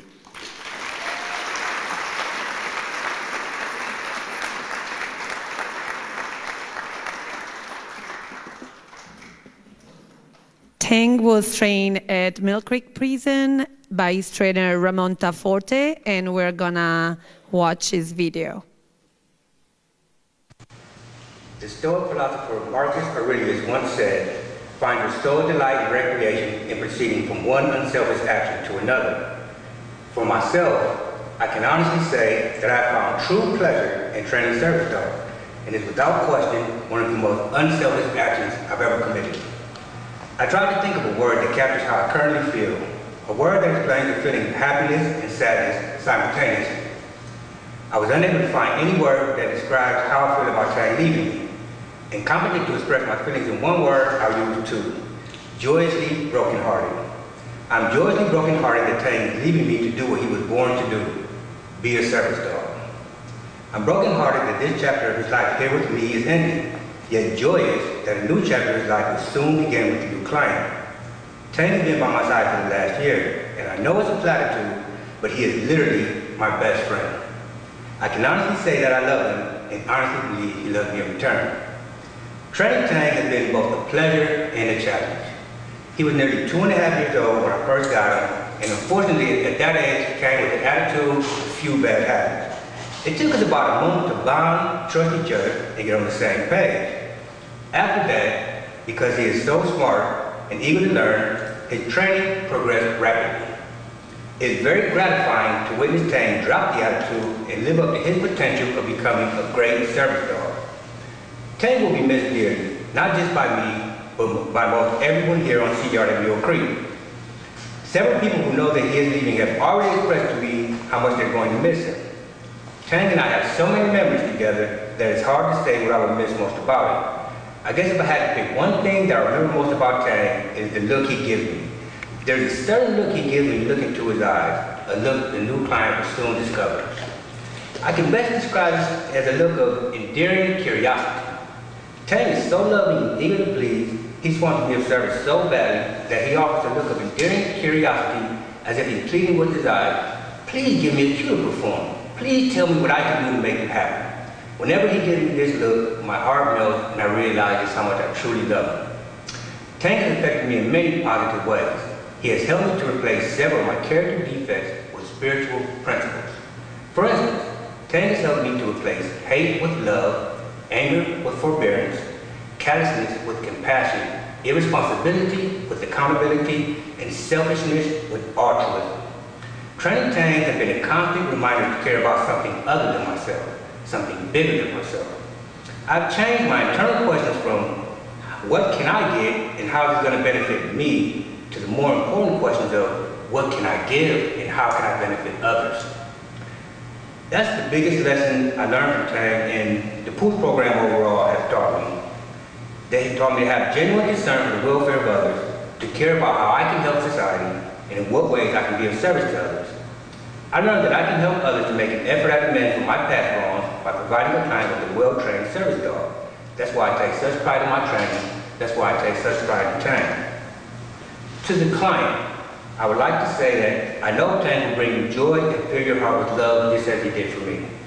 He is such a lovely companion. I wish the both of you years of success and happiness together.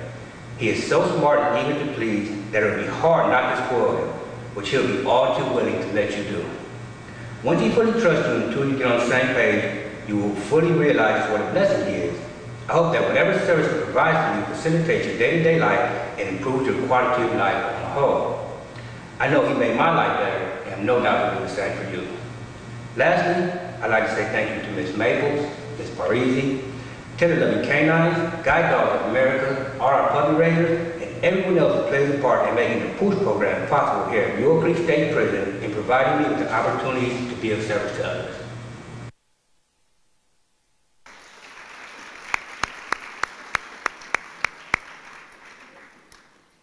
And I'm going to introduce now Holly.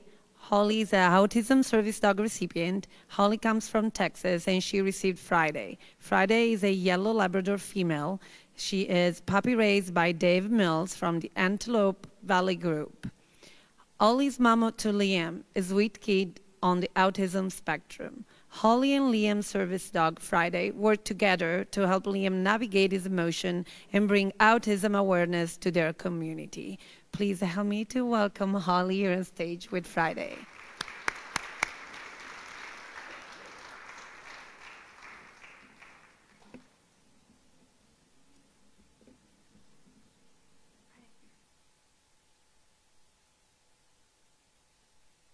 Hello, I'm Holly, and I feel like a slacker because I did not prepare anything at all, and I see all these people, they're like, oh, check this, does it look good? And I'm like, oh yeah, it looks really great, and I'm just panicking because I haven't prepared anything, but it's been really nice being here. You good? That's it? They asked us before we came what we were nervous about, and I was nervous about being away from my kids for 10 days because I've never been away from them that long, but honestly it's been really great having a 10-day break. I really enjoyed it, and now I have to go home. I have to go back to cooking and cleaning my dishes and people saying mommy, mommy, mommy all day long, so it's really been a nice break, and I've enjoyed it. So we're very excited to have Friday for my son. He's 8, he's in the 2nd grade, and it's hard to be a mom, and I think it's hard to be a mom with a kid with special needs. I'm super emotional. I like cry at Kleenex commercials, so it doesn't take much. Friday, lay down, all the way. Friday, down. Good girl. She's gonna fit right in because I'm a theater major and she's dramatic, so she found the perfect family for her. But I was saying it's hard to be a mom, and it's hard to be a mom with a kid with special needs. You know, his future, we have no idea. We don't know. Will he be independent? Will he live on his own? We have no idea, and it's scary to do that, to think that. It's hard to see your kids struggle with their emotions and to get so upset over what we think is just the littlest things. Like, before I left, he was upset that his sister took the charger the iPad charger that he wanted, and there's another one right below it, and we're like, what's the big deal? It's just a charger. They do the same things, but in his mind, he's like, that's the one I wanted, and she has it, and it's, I mean, like 30-minute meltdown over a charger, and we're excited to have Friday to give him some calm and some peace. You know, I've always been a dog person, and dogs, they just love you no matter what, no matter your differences. So we're excited for that. And our son, he doesn't have a whole lot of friends, probably no friends.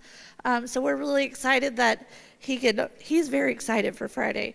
I mean, he asks about her every time I talk to him, and what's Friday doing? Oh, she went to the beach. Did she dig? He just wants to know everything she's doing, and I think he's going to be excited to show off his dog. And, oh, look at my dog. My dog can wave. Do you want to see it? And we're really excited that Friday will help, you know, start conversations with other kids and help him socially. And, you know, everybody's favorite day of the week is Friday, and it gets to be Friday every day for us. So we're excited. Thank you guys. No matter your role in GDA, if you prepared a meal for us, or you are a donor, or you're a puppy raiser, you know, the trainers, the incarcerated trainers, I think is amazing. My father was in prison, and I just think what a cool opportunity that would have been if he had had that, and maybe it could have saved his life because he didn't make it very far out of jail. So I think it's a great program for beginning all the way to us. So thank you guys. We appreciate it.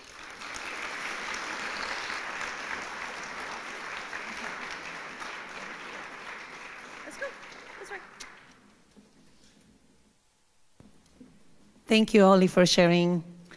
And I would like to call on stage Friday Puppy Raiser, Dave Mills. Please come and join us. Thank you.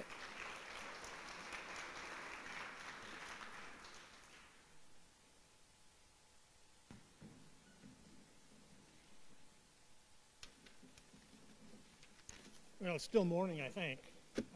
But anyway, what was yesterday? They started the World Series, and for everybody in here, I think today is our World Series for puppy raisers. But my name is Dave Mills. Lynn and I raised Friday. She's our first dog that we raised. I want to thank Guide Dogs of America, Tender Loving Canine. Also, some special thanks to our area leader at the time, Pam. And then Carol Ann, who we did some of the advanced training with. Stephanie Coleman, who matched us with Friday, and the incarcerated prisoner at Mule Creek State Prison.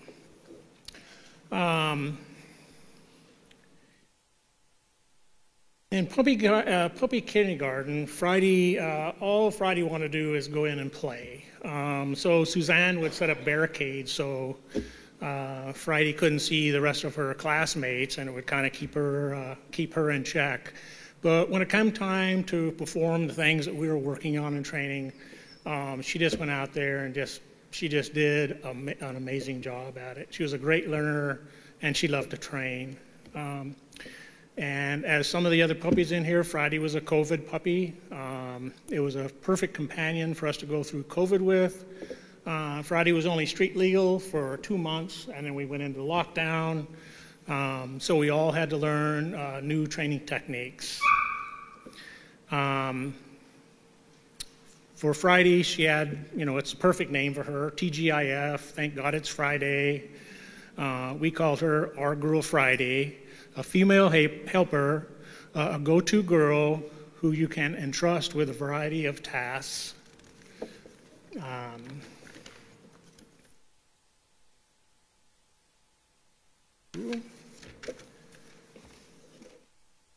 Friday is beautiful, brave, and smart. She made us laugh because she loves to play the steal game. She stole our socks, shoes, TV controller, toilet paper, and she stole our hearts. And going through COVID, stealing toilet paper, I don't need to tell you guys that was an issue.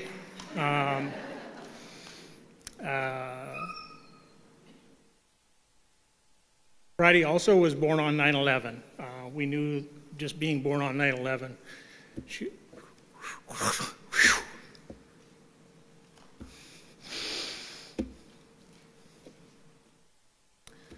Born on 9/11, she was going to do special things. We told her every day.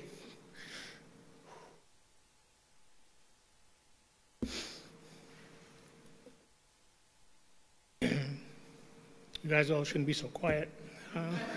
We told her every day she had a big job ahead of her, and she's going to help someone. We wish Holly and Liam the best life with Friday, and we know you will love her as much as we do. Thank you.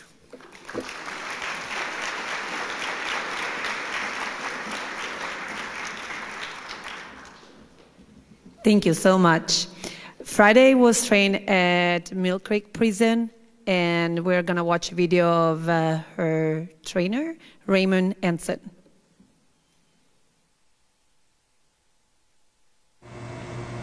My experience with Friday has been great. The unconditional love that these dogs give everyone they come in contact with is awesome. Friday has touched many lives in this yard and is going to be greatly missed, not just by me, but by at least 70 other individuals that she has had a positive effect on daily since she's been with us. She is very social, and the less she knows you, the more she wants to interact with you. My fondest memories with Friday are from when we were just hanging out with each other. Her personality is second to none. She's a huge goofball. Watching her figure out cues and thinking through problems has been an awesome and gratifying experience. Knowing that I've assisted this dog in becoming who she is makes me extremely proud. The positive ways in which she has affected me personally are too numerous to count, but the biggest way in which I give her complete credit is keeping me focused on the task at hand. She keeps at the forefront of my mind that she is my #1 priority. With so many negative outside forces pushing to affect our mindsets, these dogs do a great job of making us realize that they are all that matters. Friday also forces me to be social, which I'm getting better at. My hope and wish for her new client is that she brings you as much joy and happiness and unconditional love as she has brought everyone here. I thought that I could never love another dog as much as my first service dog, Ursula, but Friday has filled my heart just as much as she did. I hope you, the client, experience these feelings and enjoy her personality as much as we have. Friday is the living embodiment of love in the shape of a dog.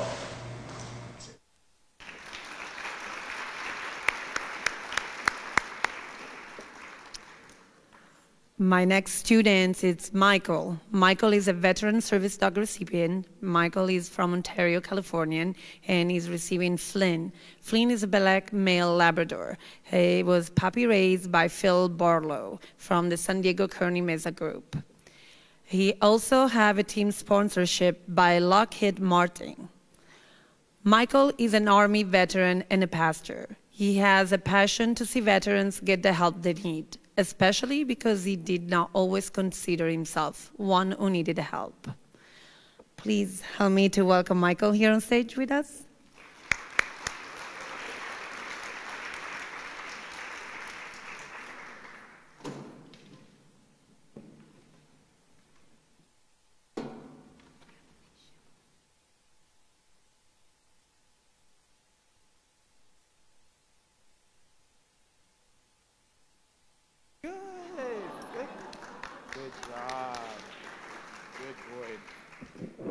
Well, hey, good morning, everyone. I'll make this quick.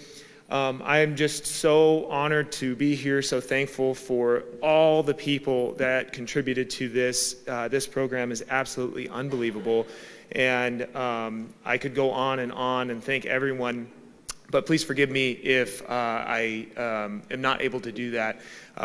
I really want to give a special shout out, though, to our instructors who were so patient with us as we made mistakes and we did things wrong, but patiently and graciously corrected us, for all the support staff that made our experience just unbelievable, for the puppy raiser, Phil Barlow, who can't be here, but who has, hey buddy, sit.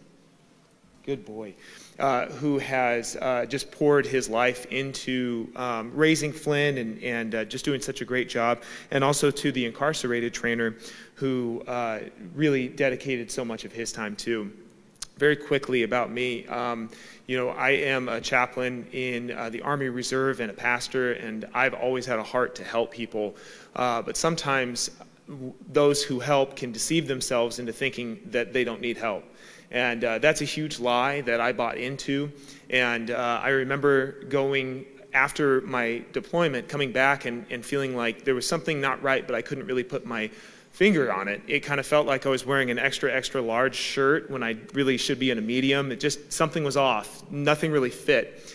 And I remember just lashing out at those people who were closest to me and not ever hurting them intentionally at all, but just not being the person that I was. And I went to the VA, and bless their big bureaucratic heart, they threw tons and tons of pills. But I remember someone talked about a service dog, and what a beautiful thing that is, because it's a demonstration of the unconditional love, which as a minister and as a chaplain, I want to display the unconditional love of God. And so I feel like Flynn here has helped me already so much. He will help me so much going into the future. He keeps me in the here and the now. He reminds me that in the present, that he's here, that he loves, and that he is ready to provide those squishes, those hugs, and that love that we all desperately need, and that I am so thankful to be a recipient of. So thank you all so much.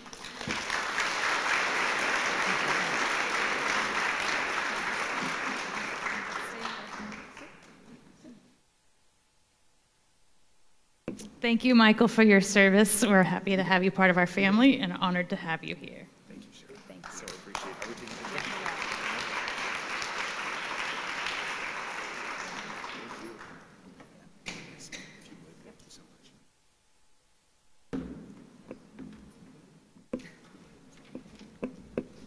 you do. He's tall. Whoop.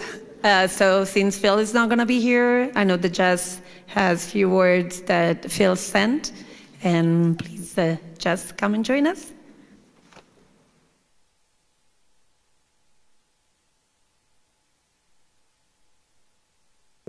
Hi again. I'm speaking on behalf of Phil, and before I start, I actually want to lodge a formal complaint to the person who cuts onions every graduation. Makes everyone cry here. So this is from Phil to Michael. Flynn's journey to this moment has been memory-rich, rewarding, and blessed life adventure, and seems to have arrived so quickly. And now it's time for Flynn to move on to the next chapter of life. And yes, the absence of such a wonderful creature creates a swirl of conflicted feelings. But as good stewards, such conflict is transformed into joy for Flynn, and Michael, Flynn's new steward and best friend forever. Flynn was an active pup, alert and curious about everything. Flynn sniffed everything and chewed what he sniffed. By the time formal training rolled around, Flynn displayed the ability to maintain laser focus on his handler and learn quickly. His first furlough from formal training at Camp Pendleton, yes, I think any parent gets increased anxiety levels when an offspring goes off to the Marines. Flynn's house manners improved greatly. He still sniffed everything, but he only chewed some things. The wild and crazy pup was maturing into the fantastic working dog that graduates today. Successive furloughs brought increased amazement on how Flynn's house manners were perfected. Every task and operation has cast thousands in the end. Dedication, skill, and sacrifice of the boots on the ground ensures a successful outcome. For the graduating K-9 teams, boots on the ground would be the volunteer puppy raisers, the incarcerated, and professional trainers. These folks train both elements of today's graduating teams, the canines and the humans. Job well done. Michael, by now you are well aware that Flynn is very special, and he's one who gives you unconditional acceptance and the ultimate trust, his life for you. One cannot be blessed with greater friendship, a friend who places the ultimate value and contentment just to be at your side, a friend who elevates you above himself, a friend who will never judge you, a friend who will always be there in the valleys or mountaintops of your life. There may be challenging days, but Flynn will fill those days with joy. The stewardship of those who transform Flynn into the blessings beside you is now transferred to you. May joy be with you always. Harley and Phil.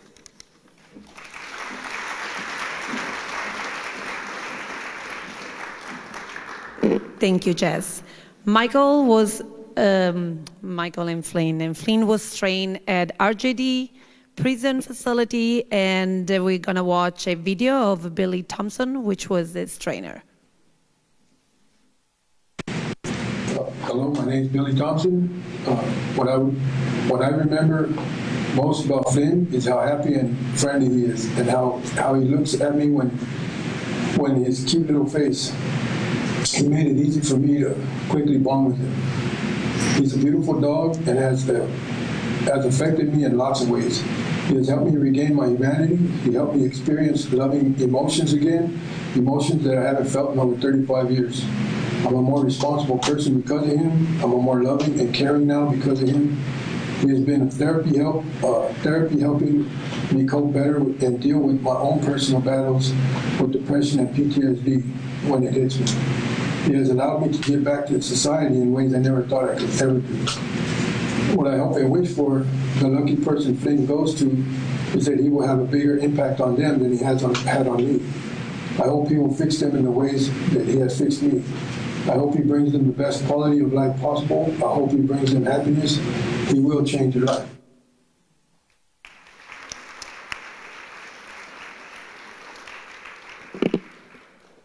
I'm about to introduce our last students for this class. This is Lorelei. She's a veteran service dog recipient. She's from San Diego. She's receiving Nero as a successor dog to Orbit. Nero is a lab golden mix, was puppy raised by Katie Deal of the Pasadena group, and also sponsored by Linda Ruggles. Lorelei is an Army veteran who served near the Kuwait border during Operation Desert Shield and Desert Storm, has a voice interceptor linguistic. After the Army, she received a PhD in molecular biology and worked as a research scientist. She was matched with her first service dog, Orbit, in November 2018. Her service dog performed tasks to assist Lorelei that includes behavior that mitigates symptoms from PTSD and a combat-related brain injury. Orbit also performed mobility-related tasks to assist Lorelei. After Lorelei and Orbit started their lives together, everything changed and her life did a 180 degrees turn. She credited GDA TLC for saving her life. Please help me join Lorelei. She doesn't need that much introduction, but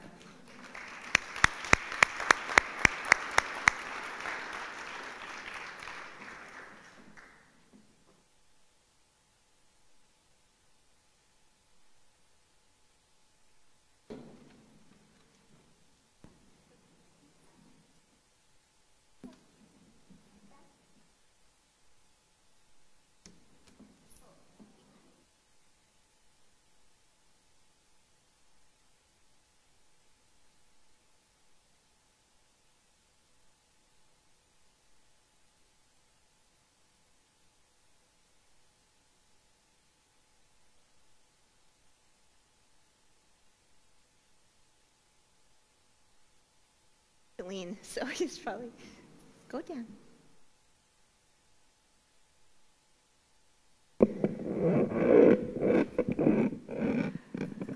I wanted him to bow so that I'm already crying, so I can gather myself a little bit.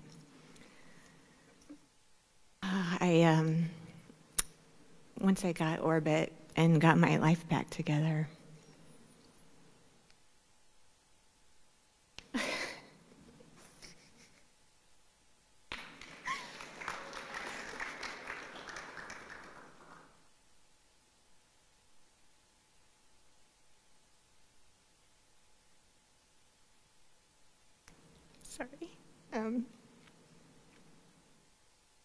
the good thing is I finally found mascara that is like cement, so I don't look like a raccoon when I leave. Anyway, I was about to say that I made it my life's mission to support this organization, and I started giving talks on behalf of service dogs for all humans, if that were possible. And I can't seem to get through one single one without crying. So I'm sorry if I lose my composure. My name's Lorelei. I am a Army veteran, and I'll try to make this as short as I can. I know you've been sitting a long time today. I was a linguist that was a voice interceptor and translator, and I served in Southwest Asia during Operation Desert Shield and Storm, so I kind of feel like a grandmother. While I was deployed, we had planes that would fly over enemy territory and record transmissions, and they would send the intel to our unit. We were in small huts that were called skiffs that were surrounded by barbed wire with no windows. And I can relate to what a lot of the other veterans talked about. The first thing I said when I sat down is I said, oh, thank goodness I'm by an exit. Probably the worst of the trauma for me was not being able to see out. And when we had to bug out, which we had to do a lot because once our intelligence unit was found and we were under missile fire, we had to leave really fast. And sometimes this bugging out, we're in small little trailers or even in the back of a semi just to get out as fast as we could, because obviously they wanted to get rid of us because we kept tiling on where they were located. So our unit would send the intel to the appropriate units once we translated the traffic coming in about where to shoot. So it's hard for me to be inside. I was exposed to sarin nerve gas while I was deployed. And I'm sorry for everyone here that's heard my story, but this caused a lot of damage to my nervous system. So everything to me is super big, whether it's fluorescent lights or crowds or loud noises or being in a place that I can't control where to go or how to get out. It's all just very big, and I have over 30 lesions of damage in my brain and spinal cord. I'm okay in the morning usually, but towards the afternoon and evening, I lose my balance a lot. Nero provides balance support as well as support for my PTSD. I can relate so much to what the other veterans said today, and they just said it so well. A lot of times I can't find words to how it feels to walk around.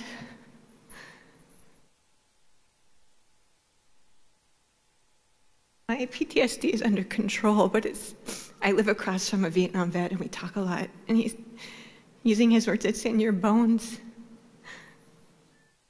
And I have a lot of tools now.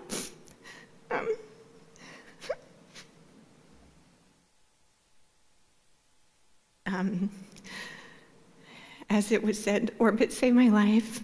I spent, Miles will be honest, I spent years and years wanting to take my own life. Because I was in such emotional pain and physical pain. And just as a reminder, a veteran dies by suicide every day, every hour of every day, on average.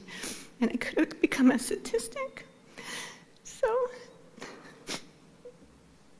I'll just wrap up by saying that having a sort of unique experience of having a service dog working for you and saving your life, and then when Orbit had to retire, the ground came out from under me, and I regressed very badly. I had enough tools by then to know that, you know, I have support. I actually have 2 therapists and a psychiatrist and a neurologist and a physical medicine specialist, and I keep the VA really busy, but I feel I earned it, so I ask for help all the time.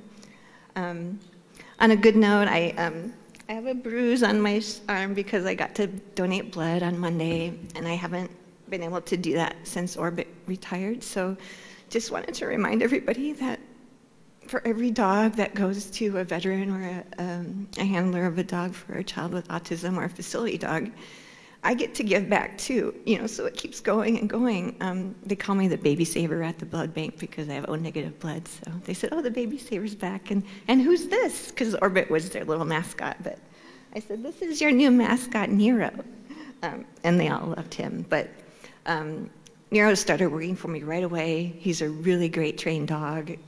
I could tell he came from a very loving home. I'm sorry, I'm trying to wrap up the onions and the Ziploc bag won't close. But I just want to thank everybody. I wrote some words down, and I realized all the other recipients were using phones, and I guess, like I said, I'm the grandma, I still have paper. But I just don't want to forget to thank anyone. I think it's amazing to have been able to have a previously incarcerated trainer speak today. It turns out that the same trainer that trained Orbit was also involved in training Nero, so that was really special, and I have a special place in my heart for those that are incarcerated. Of course, I thank all of GDA and all the trainers and everybody involved. I especially thank Linda and Marty. I know it just takes a huge heart to believe in this organization, and it is a family, so thank you very much. And obviously, thank you to Nero's puppy raiser family that I got to meet this morning. Linda and Richard, and I'm going to remember, but I have to look, Jenny and Lolly. And a big thank you to Kat Chang, who's the puppy sitter from with the golden wings. I got to meet y'all this morning, and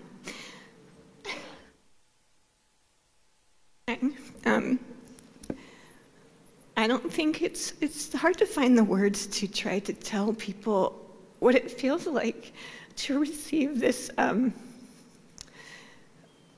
gift. It's so hard, I think, for veterans to receive, because you're used to being the helper. You're used to going in the line of fire. You're like, I got this. I don't need help.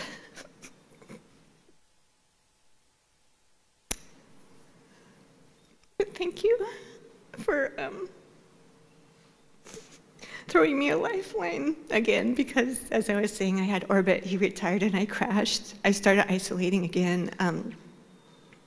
All my symptoms came back. So I can relate to what Hai said, I believe, about that.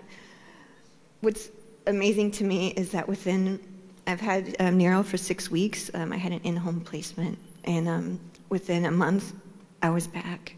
I was calling my friends. I was excited to go leave my house again. I gave blood. I got to go get groceries instead of calling Whole Foods, which cost $1 million. You know, it was nice just to go get groceries again. So it's really interesting to see the difference of having one and not having one and having one again. My therapists and psychiatrists were all blown away, and I was actually told, I do have a PhD in biosciences, so they were telling me I should write this up for publication, because it's interesting having a degree so that you can actually see the physiological changes, but actually to be the one receiving it, it's mind-blowing. So you're all heroes to me. Thank you to the trainers. Thank you to Erin, who couldn't be here today. Of course, Russell and Diane and Zach and Yvette and Lori Burnson and Mariah and just the fellow recipients today. I'm sorry I talked way longer than I had intended, but I'm back, and I'm going to start giving talks again and meeting with people and educating people. So thank you for saving me again, and thanks for listening and for your time.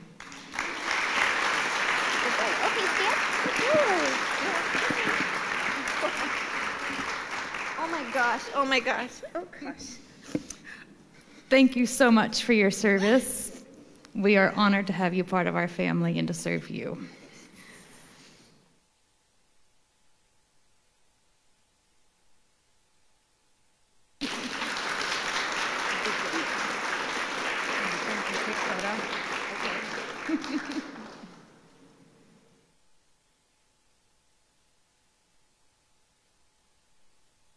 In here real quick. The first graduation I had was in at Donovan Correctional Facility in the prison, And back then they didn't give flags. And when Aaron said, we'd like you to come.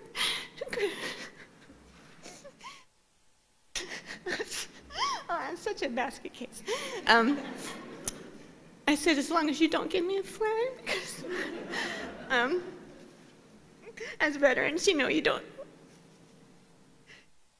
do it for anything but to give back to your country. And I've cried enough, so I'll let you all go relax and go to the bathroom and stuff. Thank you. Okay.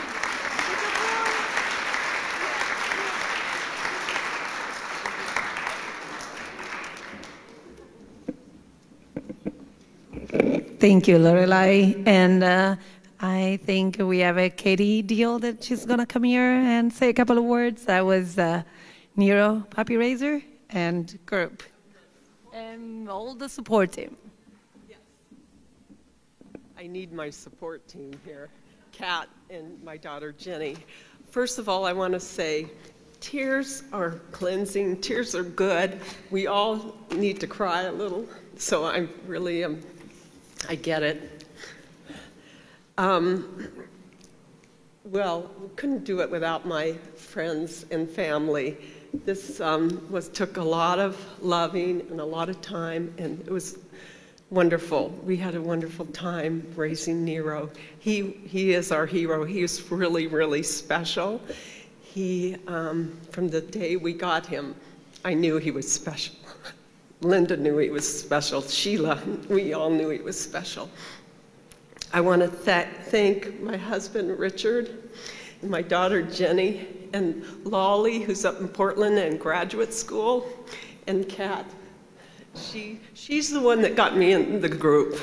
She used to come over with Trace, a puppy, a career change dog, and play with Jenny's dog, Kobe, and we talked about it. And I said, well, I'll do it if you can help me. And she was there helping me all the time, and as was Jenny.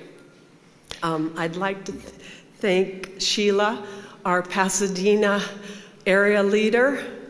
Just a phone call away. I'll be there. You know, fabulous. Thank you. And Linda and the Ruggles family for their sponsorship. And Lori and Tammy with Sister Nellie, Nero's sister. They'd come over for the play dates. And we had so much fun. You know, we're all family. And Chris and Chipper, who now are in New Mexico, and Santa Fe, living the good life. And they would come every Saturday for a play date and help socialize Nero and me. All I can say is, we did it! Nero did it!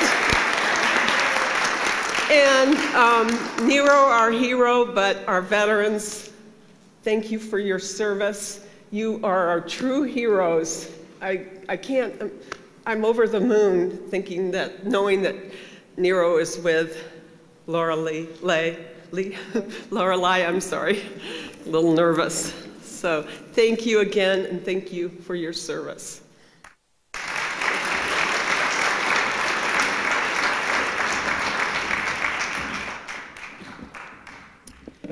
Nero was trained at RJD, and we are going to watch a video from his trainer, John Agosta. Hello, my name is John Agosta. I was the primary handler for Nero. Scott Anzalone was the secondary that provided valuable assistance to get Nero to the graduation. I would like to thank all tender-loving canine and Guide Dogs of America staff. A great appreciation to Ms. Santos and Ms. Behar for the professional guidance, directions, and, of course, patience with me. I was able to develop the necessary skills, successfully train a canine into a lifetime role as a service dog. On that note, I would like to also thank Ms. Chomas and Ms. Herman for all their professional assistance as well. Through the Pooch program, previously known as the Pooch program, here at R.J. Donovan, and currently now called the TAILS program, I was given the opportunity to enjoy new life experiences and social interactions with Nero. I felt a purpose, and Nero changed my life forever. I've made more positive outlook to everything. What I remember most about Nero is his quick learning abilities to new behaviors and well-behaved manners he had. I had my experiences with temperament canines. Nero's unconditional love and support made me a better person. I woke up every morning looking forward to the day. Nero's presence affected me in such a positive way, which allowed me to open my heart and eyes and seeing a more fuller and independent life. I am confident you, the client, will enjoy the growing bond and experience Nero's unconditional love and support. I do feel in my heart that Nero will be there for you in all aspects of your life. I am proud of the thought that Nero will enhance your life and fill all your emotional and physical needs. It was difficult to say goodbye to Nero, but I do look forward to a new dog to train and help another client.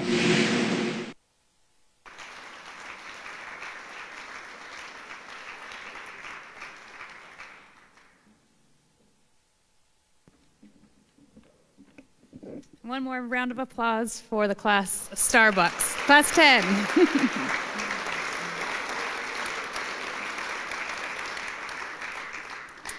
A couple more thank yous before I end this graduation. Thank you to my team for the support that makes the Service Dog program happen. Sonia, Nicole, Erin, Gretchen, Stephanie. Couldn't do it without you.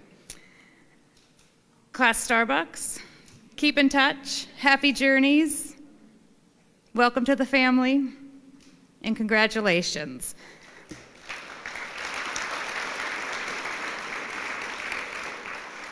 Tours will be held after the graduation. Judy Riley will be out that way. Somebody's waving their hand over there. We're just gonna exit out those doors and start tours.